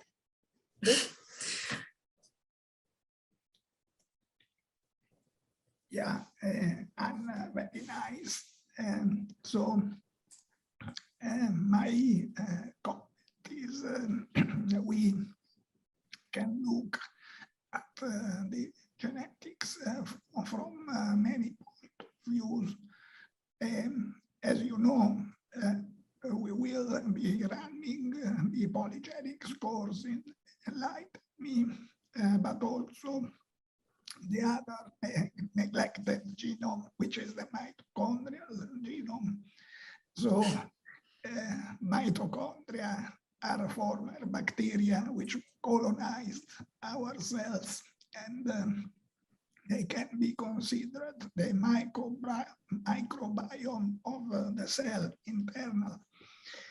The mitochondrial DNA mutates much faster and adapts to environment. So I expect to see that people living in Northern Europe as opposed to Southern Europe, just because of the daylight differences, could have adapted through specific sets of variants. So it will be very interesting to incorporate in the polygenic risk score of the nuclear genome also the genetic variability of mitochondrial DNA. Each of us has a different setup of polymorphic variants, which is much, much larger than the nuclear genome. So I expect to see interesting things there. Yeah, exactly. Yeah, me too. And I think that's a wonderful part of the project as well, because like we're doing right now, we're only doing polygenic score based on the nuclear DNA because we simply don't have any mitochondrial information from our participants. So that's going to be like a unique way for us to also experience that kind of research, that new level. Yeah, that's cool. Okay. Dan, do you want to? Yeah, I'll take over. Let me share my screen. Here we go. Share, and then I do. So can everybody see this? Yeah. Great, good. So so I've just written down some key points here that we heard in the three wonderful presentations we just had. I was typing them or changing them as the presentations went along. I really like the Good Light group approach of saying Good Light is attractive, it's dynamic, optimized and personal. It also shows you that we are looking at an enormous variation of different type of health and well-being aspects that we need to consider and how light could influence that. Then, of course, we had some really good comparisons of tools of looking at this melanopic equivalent of daylight and luminance and what the biological consequences of that are, such as melatonin suppression. It is important to point out that, of course, light acts as a Zeitgeber, so a synchronizing cue for the circadian clock in the hypothalamus, not in the liver, not in the kidneys, not anywhere else. There's a link there within the network, but also light has other roles outside of the circadian time system, and it affects sleep and mood in other ways, which I think is important to keep in mind. And then, of course, Anna says, you know, what is well-being related to light? And more importantly, you know, what is well-being? And, you know, how are we going to define that within the context of this project? And then, of course, the individual genetic differences that could drive differences in well-being, but obviously could also drive the differences in effectiveness of light on that well-being. And of course, we'll be looking at that within the project, which is really important, but it's really good to highlight that. So then I was thinking about, in terms of discussion, you know, what we're really trying to do here, of course, is to achieve a discussion and understand what is good light for older adults, because that's the group of people that we're working with within this project. So here's a little picture of Jules Deelder, who is a poet, and was also called the mayor by night of Rotterdam. He's passed away now, but what you can see is that he would always wear sunglasses and wouldn't see an enormous amount of light. But of course, you know, this is what we're trying to achieve here. What is the best light for older adults compared to maybe younger adults or even children? And what are those critical features? If you look at light, there's lots of stuff that we haven't discussed yet. So we've talked about spectrum and intensity, but the timing of that light, of course, within the project is a clear discussion that we need to have. But also we can think about, you know, very small changes and fluctuations and the quality of the light, which might be different or have different effects on people from different age ranges. And then what is it that we're really looking at in terms of the positive effects of light? I've not got well-being on here, but obviously, Anna, that's one of the things that we need to look at. But there's sleep, there's activity, so we're measuring that through actimetry recordings. There's moods, affective status, and we should really be looking at all of those. But of course, light might be affecting those in different ways, and different types of intensities and spectrums may or may not be within the range of really affecting these different outcomes. And then I think, and I'm sure many of you are thinking about this, is how are we going to achieve this exposure indoor for the participants in this study? So what is the practicality that we're looking at? Of course, light for me, as a chronobiologist, is only one of the synchronizing cues, but let's think about the meal that you might possibly have when you sit down at the table with that light in front of you. Think about the changes in activity that are associated with that. And of course, what is the application? We do want them to actually benefit from that light throughout the whole year, which is a challenge, I think, that we all recognize, but that we really want to achieve. And then below that, I've got some wider ranging questions, but I really think those top questions are quite interesting. So maybe we could start by defining all the different ways that we're trying to measure these effects of light, and whether we all feel that particular lights will affect all of these traits in the same way. You know, the light we're going to use has a warm and a cool setting. The way that I understand is that cool setting would probably be more beneficial during the day, whilst the warm setting is more beneficial at night. But for mood, that might be quite different. So I think, you know, the floor is open to those questions. So I welcome views that people have on that, and help us design the approach that we're really going to take. So I'll close this particular screen so that we can see each other again. Yes. So any ideas? Thank you. First of all, Dan, I have something in mind is related. Maybe we should include also, since we know that it's so important, circadian dysfunction in terms of cognitive problems related to this. We should include in our questionnaires assessments also cognitive evaluation, because yeah, this is very relevant, the effects that circadian dysfunction may have on cognition. This is something that we should be... and possibly attention as well, which I think, especially in older adults, is something that we would want to improve, and light can really help in. So yes, absolutely, that's a good take-home point. Yeah. Any other ideas? Just writing this down, because my own attention span isn't always great.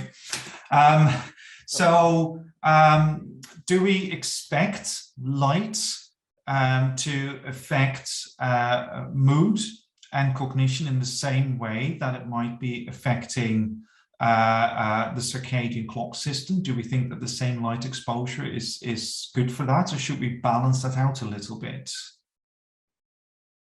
Or we're just going to say 2 hours of cool, bright light in the morning or whenever during the active day.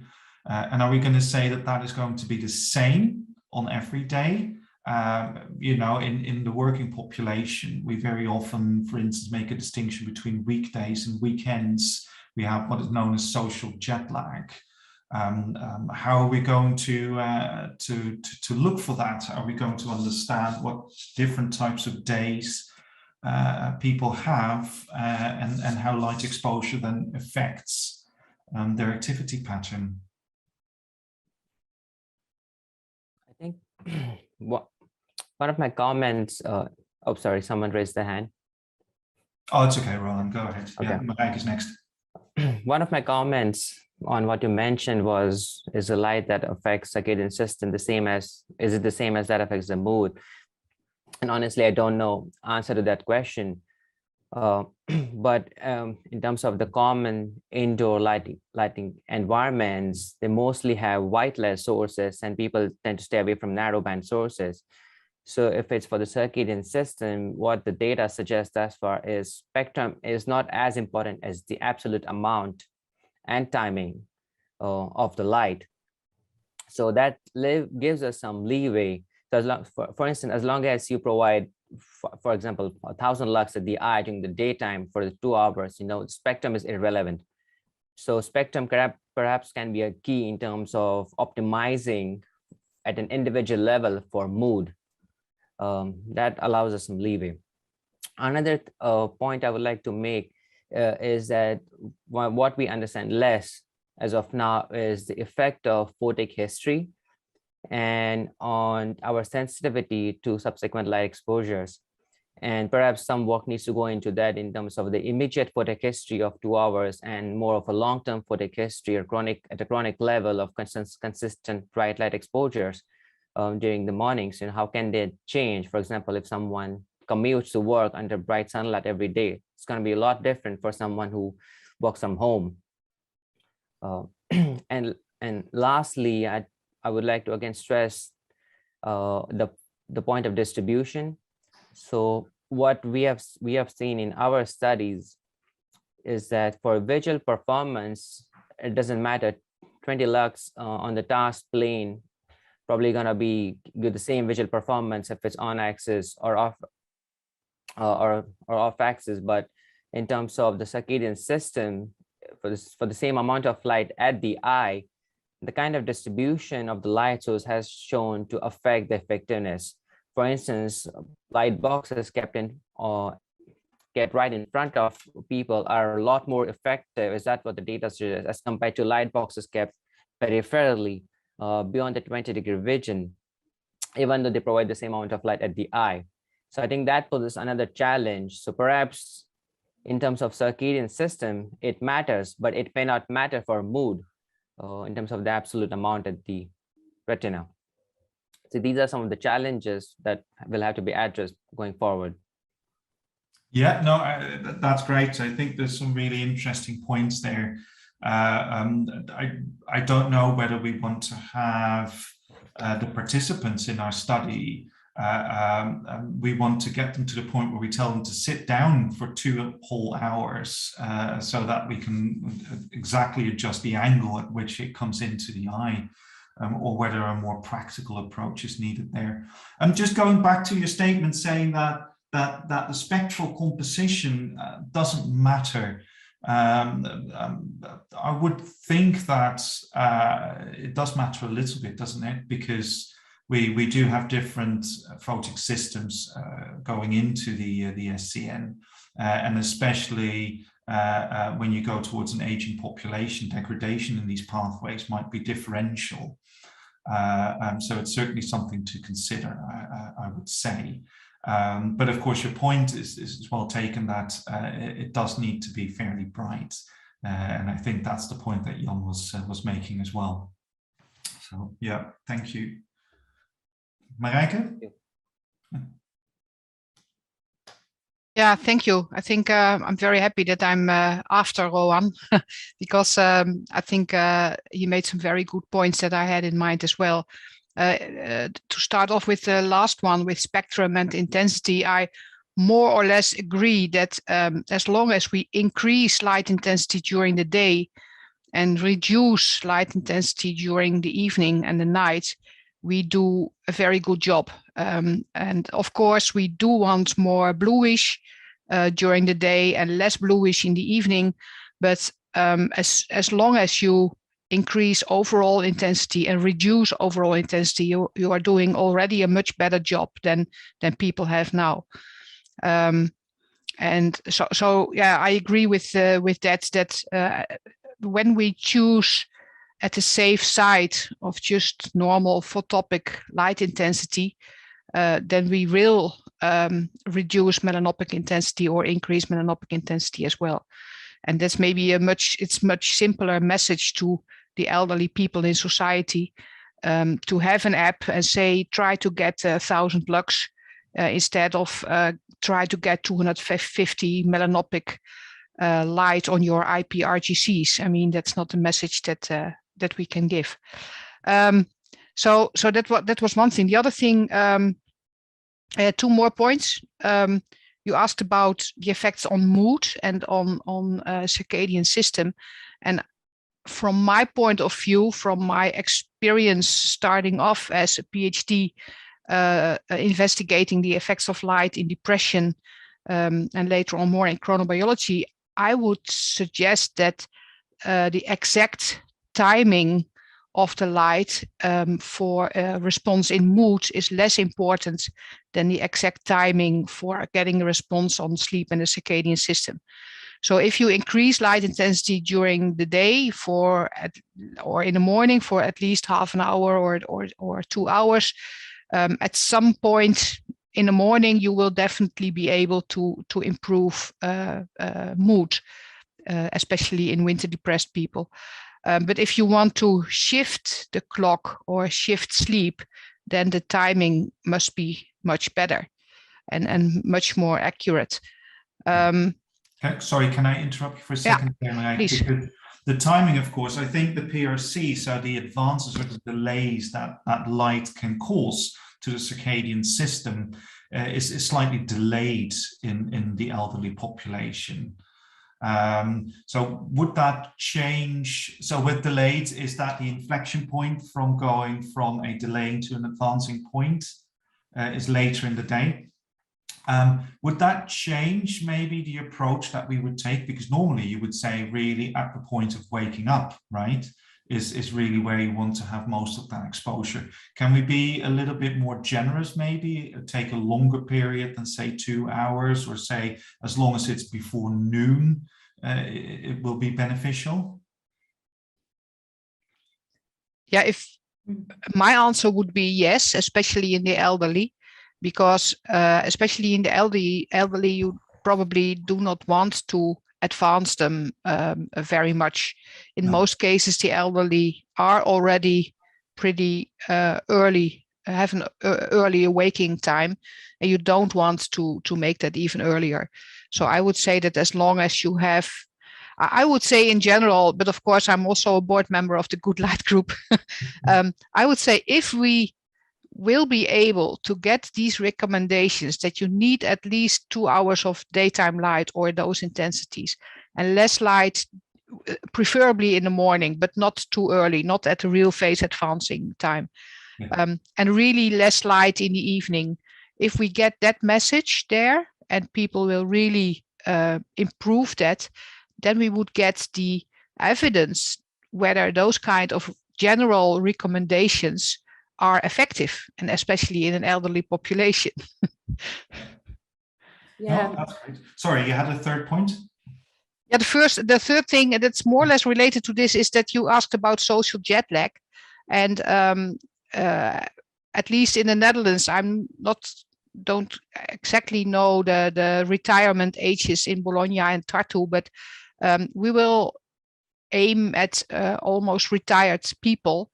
So I presume what I know from others who are already retired is that social jet lag will be much less. People will live much more to their own preferred circadian chronotype. And that means that we probably should not have an aim that is too much dedicated to reducing social jet lag or something like that. Totally. I completely agree with you on that. It's certainly not an aim of the project anyway. And I would also agree that most people are retired and therefore are unlikely to have a directed schedule. But we do know there's certain events such as, this is very stereotypical, so forgive me for this, but say, for instance, days where grandparents want to take care of their grandchildren, which according at least to my parents can be quite tiring, and puts quite a bit of a demand on their day. And I think it is a confounder if we don't have any type of measure for that. Sure, I agree that you do not have a paid job is not necessarily mean that there are no other obligations who dictates some of your time, and we should look at that. Yeah. Definitely. But I guess it's a single question, right?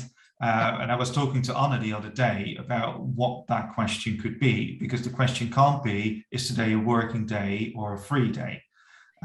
But we can ask the question, and I think this was Anna's suggestion, is did you put an alarm clock this morning? Which could be some kind of indication of whether there is a directed, structured day that is demanding rather than a free day. Yeah. Good idea. That was my comments. Yeah. Great, thank you. Any other input from people? Yeah, I just wanted to emphasize this point because it was the focus of what we discussed was about the day, which is the most important thing, but also it's important to remember that especially blue light during the evening, night can affect a lot circadian rhythms, and this is something that we should emphasize. This is very important, and also because there is this light pollution in the evening, which is very relevant, especially for children, but also for adults. This is something that we should take into account, as Marike mentioned. Yeah. Do you want to say? Great. Just a little note for tomorrow. I would like to remember that the session will start tomorrow at 9:30, and then we will have an afternoon session, which is a plenary session, starting at 3:30 p.m. So the morning will be 9:30 to 12:30, and then 3:30, 5:30. Just a little note. Thank you. Okay, I think then that brings this session to a close. So I want to thank everybody for their contribution. I think it's really some very good conversation, very good discussion. Surely there are some gaps out there that some of which we can try to address in this project, and some we will have to take forward until after that. And I think it's also really important that we've made the point that this study will actually also give us an opportunity to identify certain cohorts of people that we might have additional interest in, and that we want to address some questions in. So I think that was really useful. So thank you, everybody. And yeah, hopefully see you tomorrow again, online, of course. Bye-bye. Thank you. Thank you. Bye. Bye. Bye-bye.